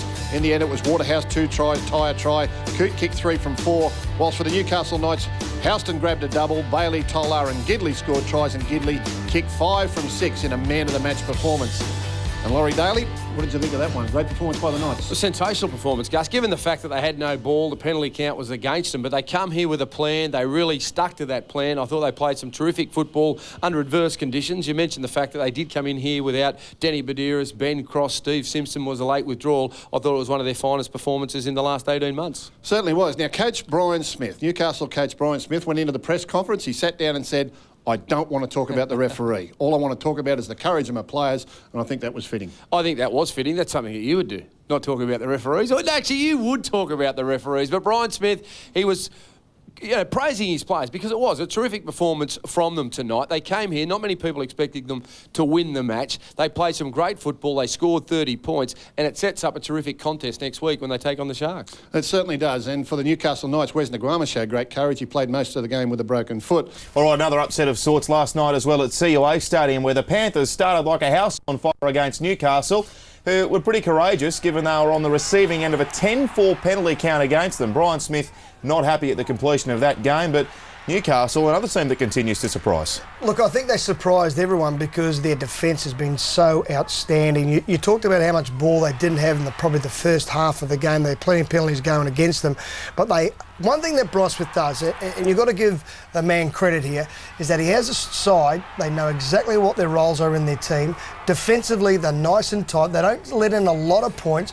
Yes, they might stand there a couple of times. Junior Sau got caught a couple of times too on that left-hand edge. But other than that, they are very, very well-drilled side. And this man here, I tell you what, Gidley, and setting this up was just absolutely fantastic. Saw the man fall down, made the break, put the little step on, and it was just tremendous. It's just a bit of poor reading by some of the young kids in the Penrith side, and they're only young.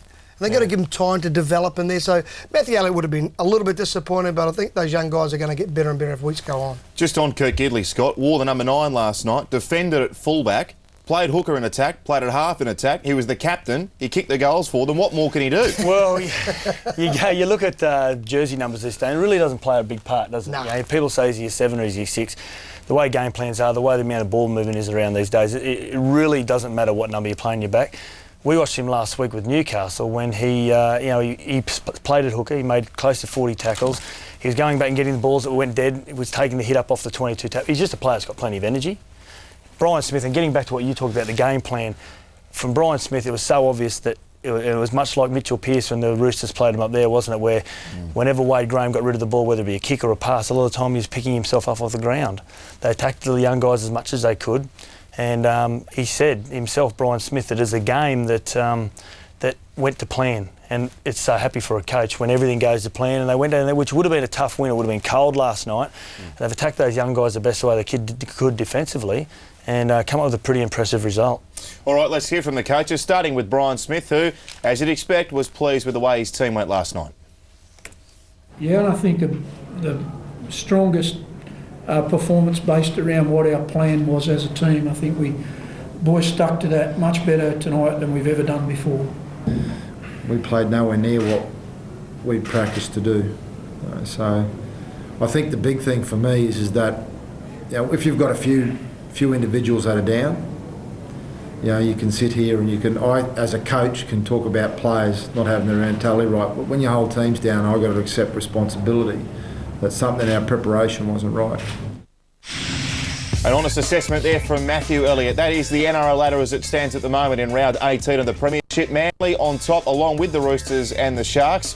Interesting that the winner out of Manly and the Sharks will go 2 points ahead of that bunch on 26 points. The Storm, the Dragons, the Titans, the Broncos and Penrith, despite that result last night, at the moment still inside the top 8.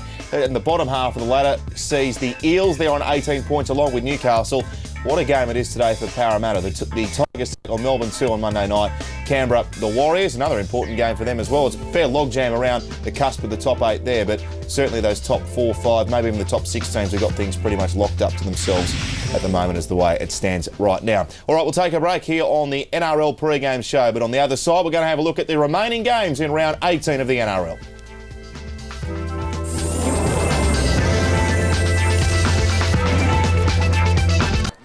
Newcastle's Kurt Gidley has put his hand up to captain the club when Danny Buderus departs after what he labelled the best win of his career. A double for back rower Chris Houston, but it was the stand-in skipper Gidley whose efforts kept the Knights' finals hopes alive. For a long time, Kurt Gidley has been known as one of rugby league's most durable players. And whilst that reputation hasn't faded, last night he added leadership to his repertoire. If ever there's a guy who can talk about enthusiasm and toughness and what it was going to take to beat a team that's in pretty good form, away from home and all that, he's the man. Gidley, what a player, Gidley! As unloaded to Daniel Tola! Kurt Gidley is a champion! You don't put players of that quality under any sort of pressure. And really, when you look at their team, it was going to be down to him. His efforts with the football almost matched with his time spent with the referee. Some dubious calls and the wrong side of a 13-3 penalty count had coach Brian Smith barring certain topics of conversation. 3-letter word that finishes with F. Anything else? Go for it. How's the referee, Brian? No, not going near that. Not even the favourable refereeing decisions could help the Panthers. Their coach Matt Elliott heaping the blame on himself. I, as a coach, can talk about players not having their mentality right, but when your whole team's down, I've got to accept responsibility. Losing at home and facing an exit from the top 8, a very hard pill to swallow. Any positives that you'll take over tonight's match? That's a really good question. Newcastle breathing some hope into their finals campaign. In Penrith, many thought the Panthers would get an easy ride against the injury-hit Knights, a soft try to Waterhouse doing little to alter the expectation. Just stride through! But with Kurt Gidley on a one-man mission, Newcastle set their sights on an upset. Gidley, dummy, and will score! Gidley's defence. He flew across like Superman. And attack first class. Knights coach Brian Smith compared the premiership race to the Tour de France. It was like those crazy bike riders. Sometimes you just need to finish in the pack. This game keeps us in the pack. Chris Hodgkinson, 9 News. Now out at Penrith Stadium or CUA Stadium on Friday night, the Panthers got away to a flying start, Andrew Johns, but it was a night that Newcastle, after 3 losses, had to go along and come up with a good performance, and on the back of, well, not a one-man performance, but a guy who played an absolutely amazing game of football.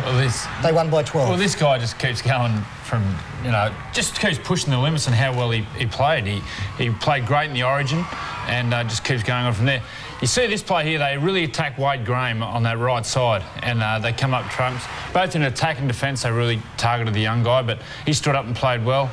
Brad Tye goes over here, scores against his old club and went in at half-time equal, but then they come out after half-time and just went over the top of them. They played well. That man who provided that ball, Jarrod Mullen, he played a great game also. But the Knights showed great desire. They hung in. At half-time, the penalty count was 8-1 to Penrith. So they had a lot of possession, a lot of ball. But once again, this guy, great the game out. We haven't mentioned his name, but that's sensational. The thing for me with the Knights is they play with such great skill. I think the stat come out on Friday night, they've scored the least amount of tries of kicks than any other team in the competition, which means they like to move the ball around. The spark I saw in Jarrod Mullen on Friday night was something that really interested me. I mean, here's the score, 30 points to 18. During the week.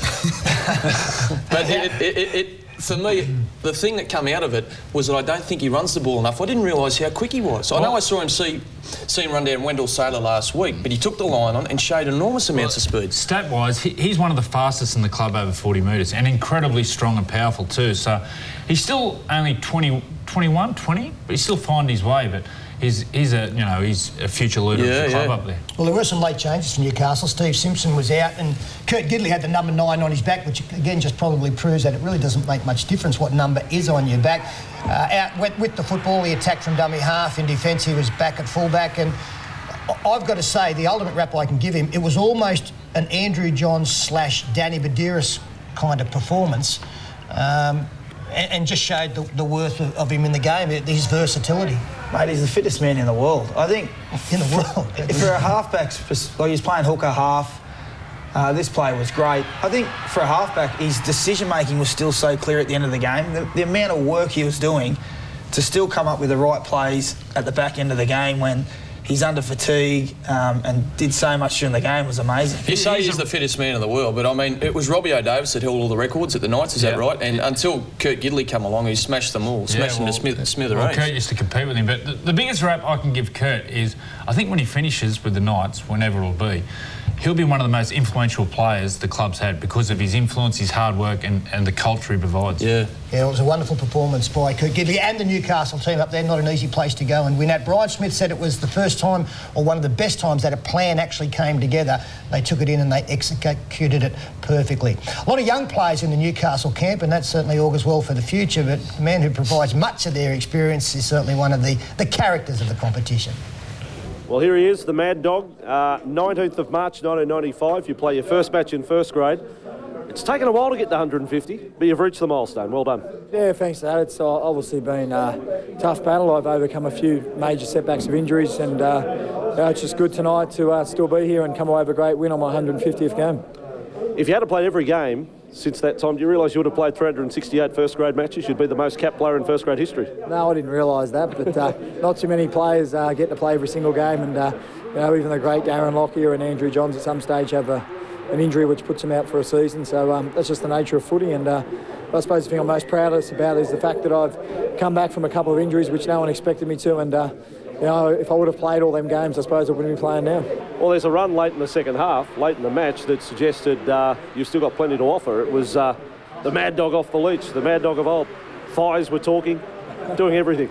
Yeah, I've noticed the game. It's a bit different now. It's hard to get one-on-one with players, and my job tonight was just to bash the ball up and be like an extra forward. And as you can tell from my looks, it's well suited for that department tonight. And it's certainly a hard night in the office tonight. So finally, for the record, will you be playing in 2009? It's up in the air, really. I just don't really know. So I'll just wait and see. I'll give it a couple more weeks and make my decision. But just got to wait and see what's best for me. And I'll speak to my family about it. And obviously, overseas is an option. I've had a couple of offers to go overseas and play rugby. But sometimes you've got to put your family first. So we'll just wait and see what happens. Stay with the league, Adam. Stay with the league. Yeah, well, I've resisted rugby for this long. So we'll have to see what happens.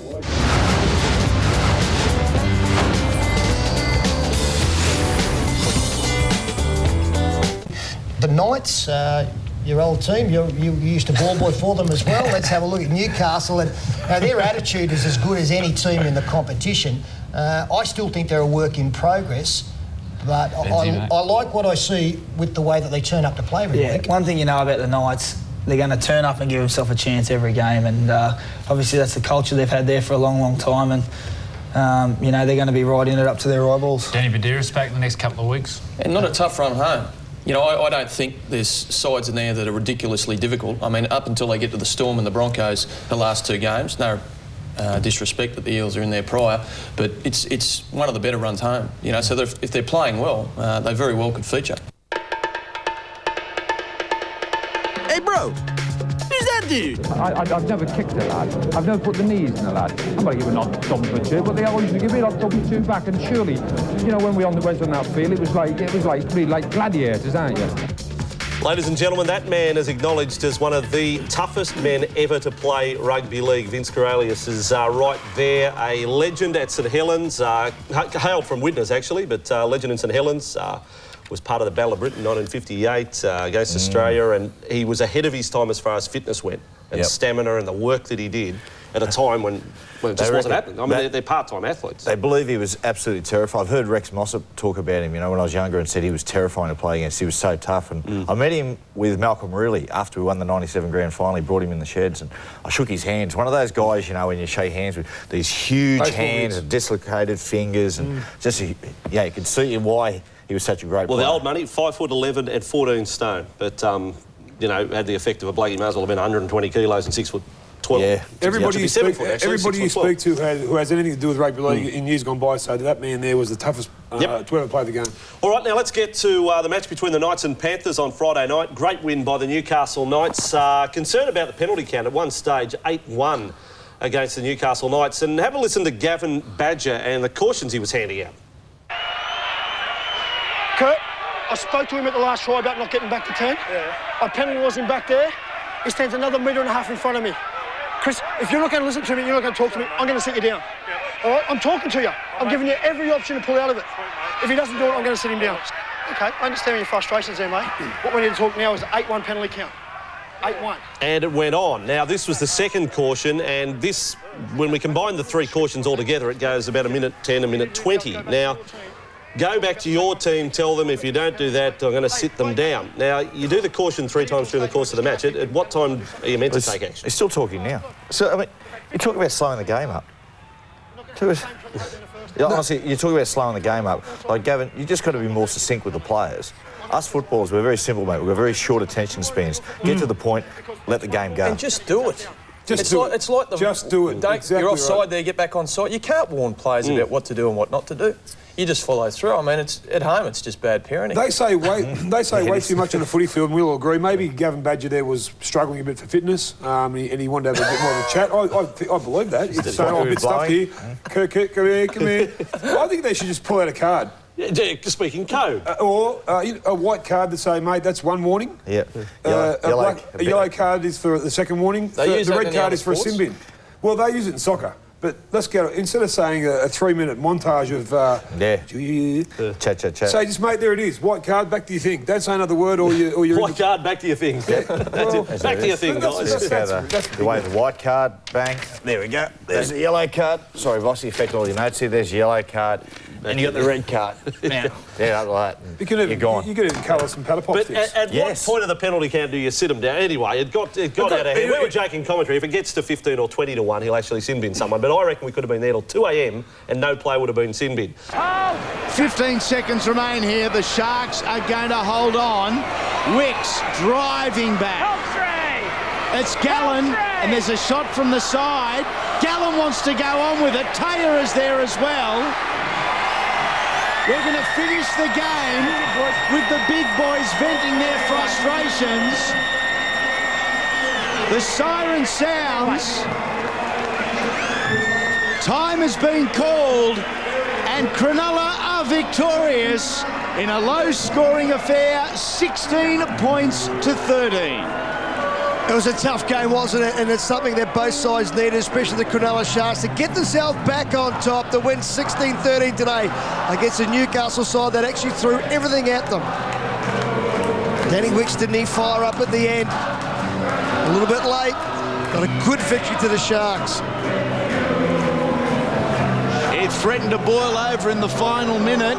If we could have another 10 minutes, we would happily do so. Oh, absolutely. I was hoping for extra time. The big boys were firing up. A much-needed victory for the Sharks. It was an ugly win, if you want to put it like that, but a win nonetheless. After their biggest loss in 2 seasons at the hands of Manly last start, the Sharks back to their winning ways and back here at Toyota Stadium as we go down to the sideline with Mark O'Neill. Kurt, disappointing tonight, mate. How do you think the dual roles for you worked? I think, it's going all right, but it'd be ideal to have Betsy or Matt Hilder here, I suppose. Well, Betsy's back next week. Is that the season, the game at home against South? It would have been nice to string a few together, but we just can't find any consistency at the moment, I suppose. Well, good luck next week. Thanks for your time. We've got some great minutes of rugby league on the way. Cronulla captain Paul Gallen believes referees are targeting him because of his hard man reputation. Gallen was on the receiving end of some controversial calls in the Sharks' win over Newcastle. Elsewhere, Penrith and the Warriors had convincing wins on the road. Another game, another Gallen headline. The Sharks skipper placed on report for a high shot on Cooper Vuna, but according to Gallen, he's the one getting the unfair attention from referees. Yeah, I think that I'm probably targeted a little bit, but that's, I've probably built that reputation, so I've probably only got myself to blame for it, but I'm doing my best to curve my ways. It comes as the Lock battles to keep his captaincy following a season of on-field indiscretions, but coach Ricky Stuart is backing him. He is working towards becoming a better captain. The game, a close encounter. It was all locked up just before the break when Aquiliuate crossed for the visitors on debut. No try-line action in the second half. 2 penalties to the Sharks, the only points scored. Adding to the loss, Jarrod Mullen looks set to join the Knights' bulging casualty ward with a hip injury. Bit of physio this week and see how we pull up at the end of the week, but it's pretty sore, so not looking too good, I think. Someone else will get another chance. And we'll just keep coming until something turns around for us. All right, Chief, the Knights at home this weekend up against the Rabbitohs. Rabbitohs' big loss last week. Buderus should be back. Steve Simpson should be back as well. A few players back for you. And the Knights, look, they did play well against Cronulla. Actually, I think we played, South Sydney have hit a bit of form, of course, they've stumbled the last week or two, but I've got to say, Newcastle have had a real consistent year. The penalties have been a problem. We've had 130 penalties against us. We're the most in the NRL. Well, stop giving them away. And we've had least with us. But what it's done is, you're right, at the end of the day, it's cost us games. Because we've lost by such a small margin, the penalties have come in. So it'll be a big game, big crowd expected there at Newcastle. Always a big day there. When they play South Sydney, they turn out because some of Newcastle's greatest ever players, Johnny Sattler, Clive Churchill, so it's a great day. Terrific day between the two clubs. The Mad Dog, yep, exactly. Okay. As we go to the break, of course, everyone knows that Mr. T is in town. He's promoting his Snickers bars, and who better to catch up with Mr. T than the one and only Reg Reagan. Got another candy bar?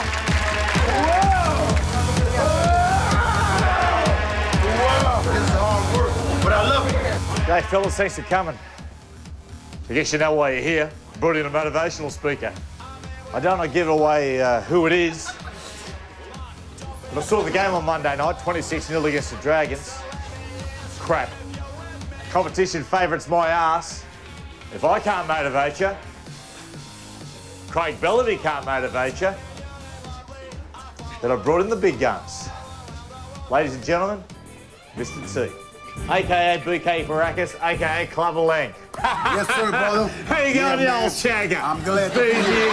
Looking good. You too, man. You're still working out? You better believe it, man. Pumping up every day, brother. Yes, sir, man. Fantastic. Yes, sir. What you want me to do? Now, listen, because I flew a long way for, I don't know what you got in mind. What you need done? Listen, I've got 4 kids here, down and outers. What's the problem? I don't know how good they can be. I'll talk you through one at a time. Hope you can give them a bit of a pep talk, pick them up a little bit, let them know how important. Well, the first one here. All right. This guy's name's Greg Inglis. Greg G.I. English. He's got... English. Yes. All right. He's got lots of talent, but he's got no confidence. Okay. Maestro. All right, buddy, you've been holding back, and that's what it is. You know, you afraid to really mix it up in there. Don't hold back. You go in there, you drive right through them. You listening? Hit. You know, every once in a while, there's nothing wrong with playing a little dirty. You know, it's not. Then again, it's really not dirty. You just playing physical. That's what it's all about. Yeah. Get in there, get tough, get mean, make them respect you. He's a cock and a walk, baby. He's hot. Right. Who else? This guy. This guy's name's Cooper. Cooper. And all right. I know that. I know an actor named Gary Cooper. Okay. Yeah. All right. He should be playing for the Blues, but he wants to play for the Roosters. He's confused. Organise his mind. All right. He's a man. Yeah. All right. But is he good? You want him on your side? That's what you're saying? Yes, that's right. But truthfully, now I gotta tell him. You know, he gotta make up his own mind. Most importantly, that he's tough, that he's aggressive, that he get in there, take no prisoner, hit hard, make him cry, whatnot, make him scream like a sissy. That's what it was. Then it's his choice who he want to play with. Because if he's tough, he can play with any team. You make the team pay you more money, because when you're tough, they're going to pay the money for you. You just go out there and play, knock somebody down. Who's this next? guy's name's Whitey. Brett Whitey. Whitey. I know you don't like Whitey. I do like Whitey. Brett Whitey. Now, Brett. All right. He's got all the talent in the world, but he's got no discipline. He wants to belt blokes. Oh, he be out drinking beer and stuff like that. Carousing with the women and stuff like that. Yeah. Leave the women alone. Leave the women alone while you training. Women in training don't mix. I tell you, you gotta stay strong. Stay focused. Keep your mind on what you're doing. Okay, now this guy, his name's Will Chambers. He's got relationship problems. He doesn't know whether he wants to date men or women. No. This is a hard problem for me. I don't know how to deal with this here. Well, I know you've been there. No. I haven't been there. Thank you for calling me. Thank you. All right. See you again. All right. Good to have you all the way back. All right. Good to be back. See you again. All right.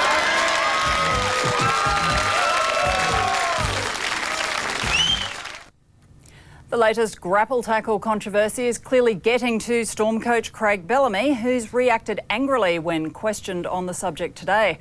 But Nathan Brown's criticism, aired on 9 News last night, has received widespread support.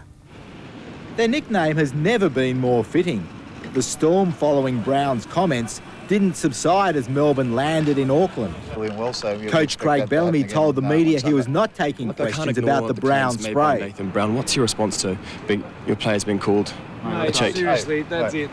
Thanks very much. So just turn that off for a second, mate. That was a very simple question. I told you back there in the play. It's a simple question, though. That's it, mate. That's it. Thanks very much. Turn off. His chief executive had plenty to say, claiming Brown is advocating violence against his team. We're not going to let him stand back then, I think, from a game point of view and basically try to incite a riot for the next time we play them. I think it's incredibly irresponsible and probably something that's very easy for him to do, seeing he's not going to be here potentially when we play next. He's going to be over at Huddersfield. And he's threatening legal action. We're like ducks in a shooting gallery at times, and there's no respect for what we do. David Gallop said today he won't be fining Brown for his comments, and that's probably a smart thing because there's strong support out there for the Dragons coach. Some of the stuff they do is not very legal, and it's what you know, the reactions from St George and some of the players are pretty fair, I think. I think they've done the right thing. Knights coach Brian Smith backed Brown and says he may have revealed a blueprint to beat the Storm. There were some cages being rattled, and I think the coach of that club might be onto something. That might be the way to go, to rattle them up week after week. Danny Weidler, 9 News.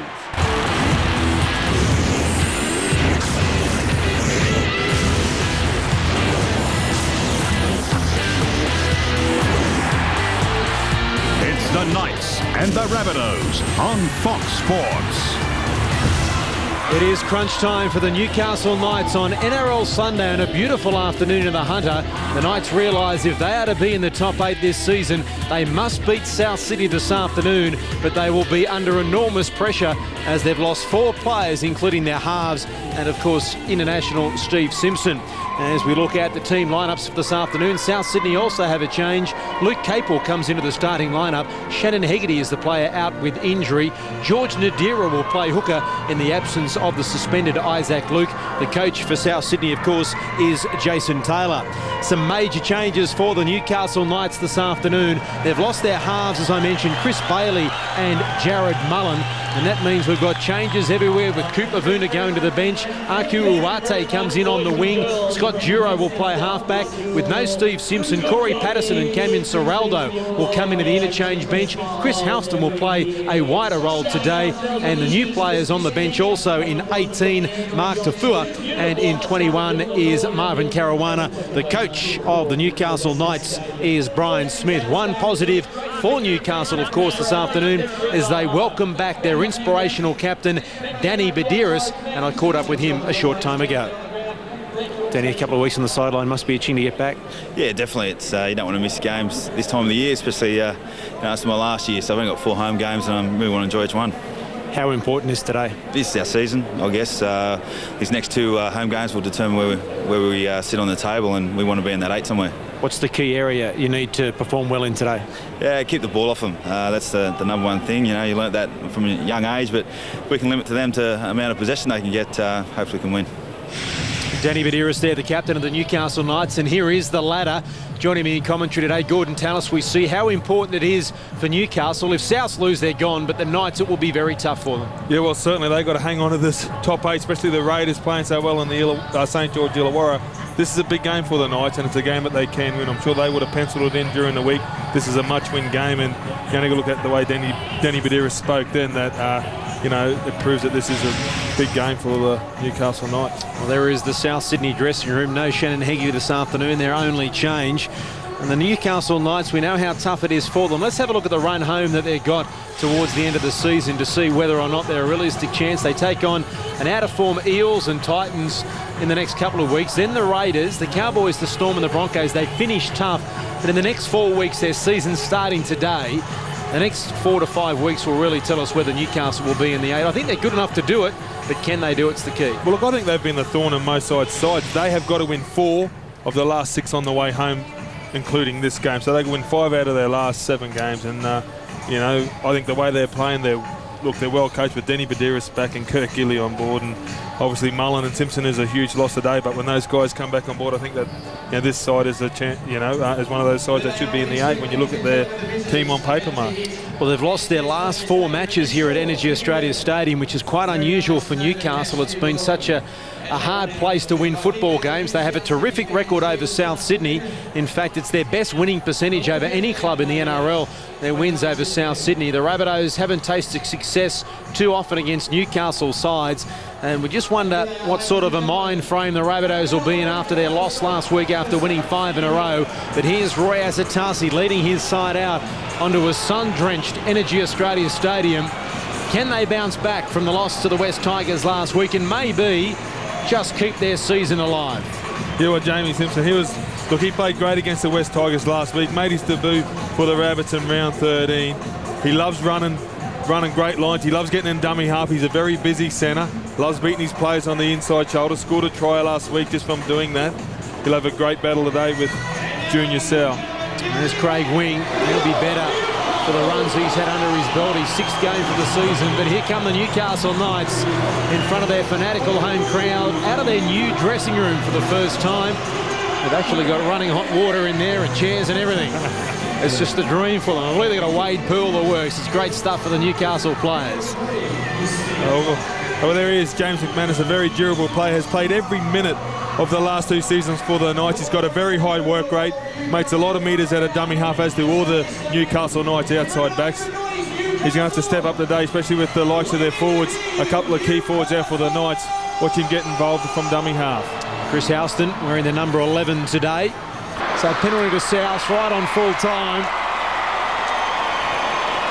The Rabbitohs don't want to take the penalty. Newcastle don't want them to take the penalty. They'll kick for touch. And what will they do here, the Bunnies? Will they try and score? Adam MacDougall's getting ready to walk off the field. You can see him down the bottom of your screen there. He's not interested at all. He can't believe they're continuing to play, and that was a knock-on from Sutton, and what a way to finish for the Rabbitohs. Newcastle's season stays alive with a thumping 8-try-2 win, full time. Newcastle 39, South Sydney 12. In the end, they were too big, too strong and too good. And really, it was only the poor goal kicking of Newcastle that kept South in the game, and they had their opportunities, South, but they weren't good enough to take them. And it was a disappointing performance from South in the end because they had their opportunities and just forcing passes and some ordinary kicks at time. Newcastle would go from one end of the field to the other to make the Bunnies pay the ultimate price. We've got Adam MacDougall with us today, mate. Great performance, Adam. A couple of tries. You had a big game. Yeah, mate, it was good to get a bit of ball today. So it's the older you get, the harder it is to get up for games. But there's a few mates out there today, so it was pretty easy to get up for this one. It looked like you were trying to isolate those fringes, and young Sandow had to make a few tackles on you, and it certainly was successul for you. Yeah, look, we're balancing on the nice edge at the moment, and we don't want to die wondering, so we're going to throw the ball around with what's left of the season, and we've got a lot of strike out wide, and that's where we plan to attack. And having Daddy Buderus back just gives you so much, doesn't it? The way he controls the ruck and then be able to distribute that ball. Definitely, he's a champion player, and it's been a huge honour to play with him for most of my career, so he'll go down as one of the great players of all time. All right, thanks very much. Well done. Thank you. It was their worst defensive effort in the second half this season, South. They conceded 25 points, and in the end, the scoreline, Newcastle 39, South Sydney 12, in front of the biggest crowd at Newcastle this season. And a thumping, comprehensive win for the Newcastle Knights. We'll take a break here from Energy Australia Stadium and wrap up all the action on NRL Sunday.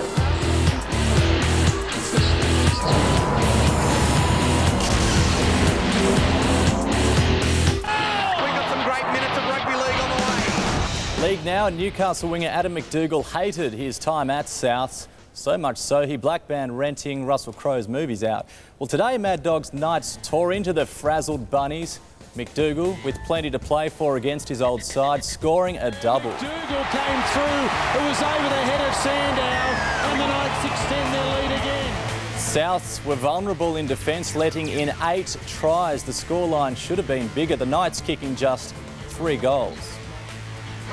Like Russell's movies, the Knights join a congested list of teams chasing a top 8 spot with their 8th win. The injury-hit Knights claimed their season was on the line today. Uati's try was easy, but Gidley's was the softest of the year. Gidley, hello, it's just opened up and that was so easy. Souths were gutsy, but they can definitely start planning for next season.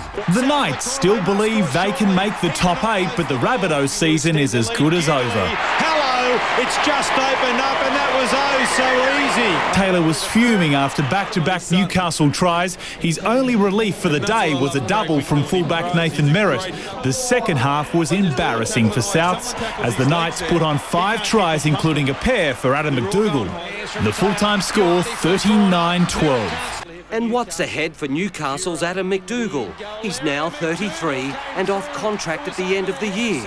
But Mad Dog still believes he's got something to offer in league or union. Whether or not I play rugby league again, well, I still haven't decided that. But, you know, I haven't approached the club for particular reasons and I'm pretty happy with what I've achieved at the club. Clinton Fletcher, 9 News. The winner of Australian Idol 2003 is...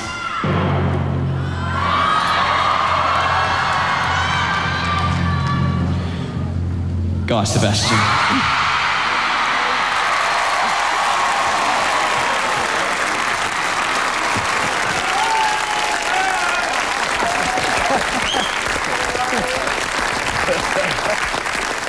Guy, that is a life-changing moment, isn't it? Oh, absolutely. You know, our lives have totally been changed from that. It's been a real big trip and I'm so proud of Shannon and so proud of what he's done, not only musically but also the person he's been. And Yeah. But of course it's your ability to reach and relate the average Australian that has maintained your success since Idol. And not everyone, I have to say, has been happy to see you make it. Here we go. He calls himself an Australian Idol. Pig's ass! Ladies and gentlemen, would you please welcome Reg Reagan.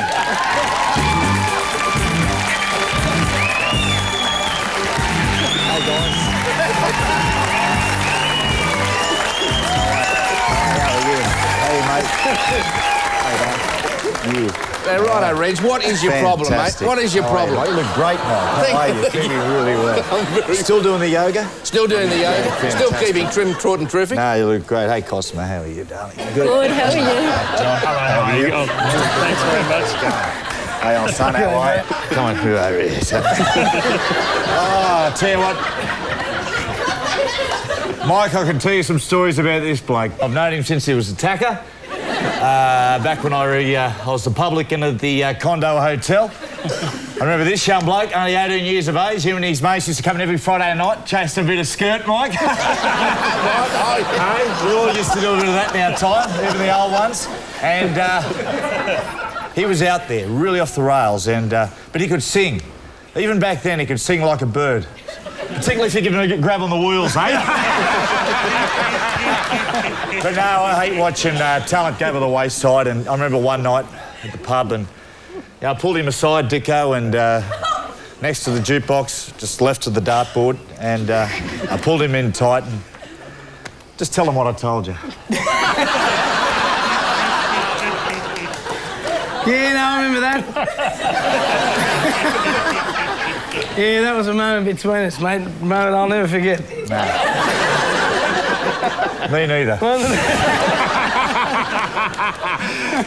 Good clean man, better than dirty woman, anyway. Why are we here again? Well, you weren't happy. You're not happy. You said there was a problem. You had a problem with Idol. Yeah, I was, you know, I'm not here to piss in his pocket like the rest of you suckholes. I'm here to tell him like it is. And, yeah, I was there. And like the rest of the contestant, I got taken to the room, you know, with Dick and Holden. And I just didn't cut it. I mean, I'm a despot. There's even some things I won't do. No. Yeah. But, no, it's great to be here tonight, Mike. I really appreciate it. And, son, there's something you forgot. Eh?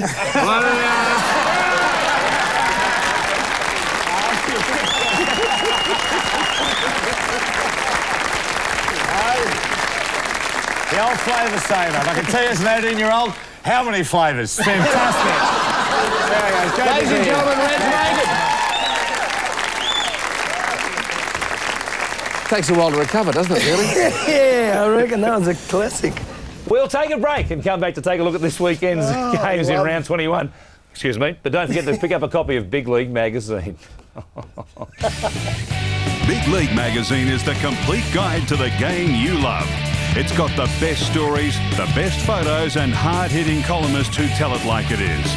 Plus, your game day lift-out gives you lineups and stats for every major competition. And for the kids, there's Little League, a great little magazine bursting with puzzles, fun and excitement. Whether at the game or watching it on the box, don't forget your Big League.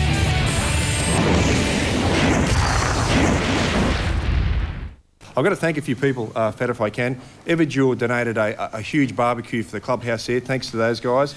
And also while we're there, everywhere we went, people come up to us and told us about this young bloke. His name's Kieran Weston. And because it's such a small town, when bad news happens, everyone knows about it. This young kid was riding his bike down the main street and a semi-trailer ran straight over the top of him. And he's in Westmead Hospital. Unfortunately, he had to get his leg amputated, but he is a huge Knight supporter. So today, Matty Johns went down there and visited him.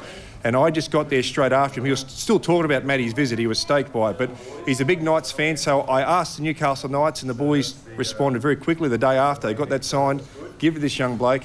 It was his birthday today. He turns 11. He was going back in for another operation on his leg. But what a wonderful young bloke, Matty. I haven't met him. And Chief,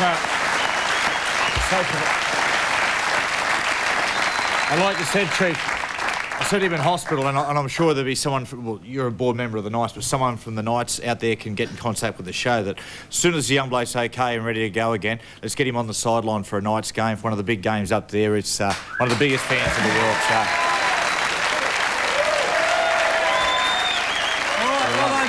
Also looking forward to Monday night football, which will come to you from Energy Australia Stadium in Newcastle. The Knights up against the Parramatta Eels, who once again are playing for their season in this match. It was a pretty ugly game last week. Brian Smith will coach his 500th NRL game, and Michael Hagan will coach his 200th NRL game.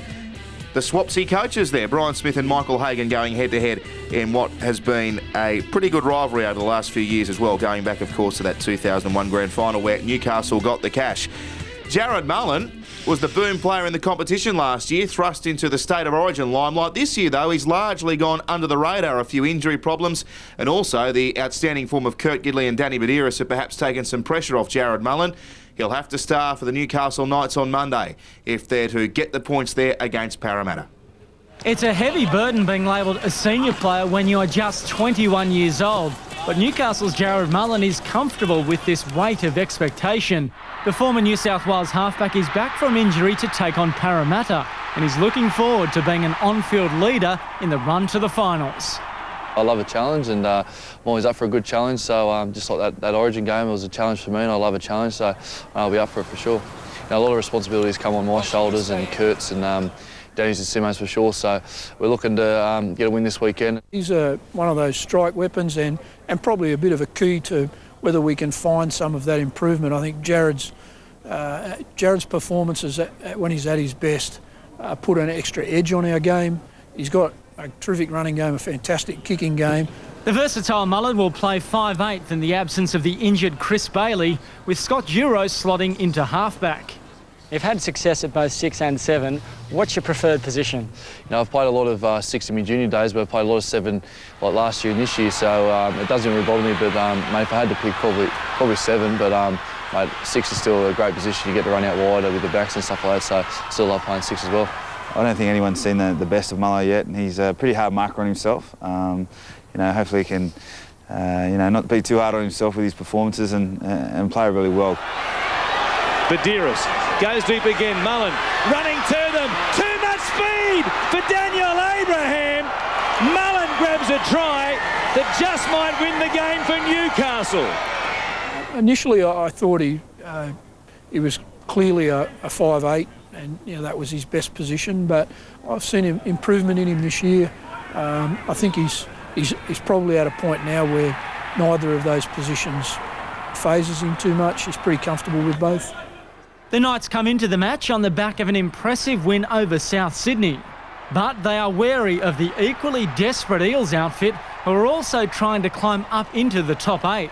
So, must win for both teams, I guess. I guess if you win 2 or 3 in a row, you can sort of shoot you up a bit, but just being consistent and staying there's the thing. And, I think we took a few steps forward last week, I should say, and, we've got to keep things going.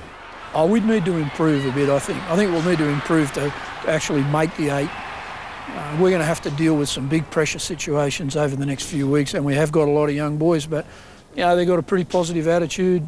There's a lot of confident young guys in the team at the moment, so I'm not ruling anything out, but we're going to have to work for it. Another boost for the Newcastle team for round 21 is the return from injury of representative forward Steve Simpson, who has missed the last 3 games. It's been a pretty frustrating 3 weeks with sort of niggly little injuries, so looking forward to a game. The match is also a special occasion for Brian Smith, his 500th first-grade game as coach. It's a milestone and it's an achievement and all that, but 501 is as well, and so is 499. So it's just other people find it a bit corny or whatever, but nothing's changed for me since the first day. Yes, looking forward to Monday night football, and Jarrod Mullen will be a key ingredient to that Newcastle team again. I think one of the reasons too he hasn't been spoken about as much this season has been the efforts of the Newcastle forward pack, who have been one of the most physically imposing teams in the comp this year. Oh, look, I agree with you too, and I think you look at those two sides, the Knights and the Eels, and you'd probably say if one team deserves to get in the 8 and not the other, it would be the Eels. Oh, sorry, it would be the Knights. The Eels they are just all over the shop, aren't they? They just can't play consistent footy, and you can't win fans with, I'm sure a lot of their fans are frustrated. One thing they might have going for them Monday night, though, there's a hint that Feleti Mateo might be back, so that'll certainly help their chances. Well, they'll be relying on him if he does take the field on Monday night.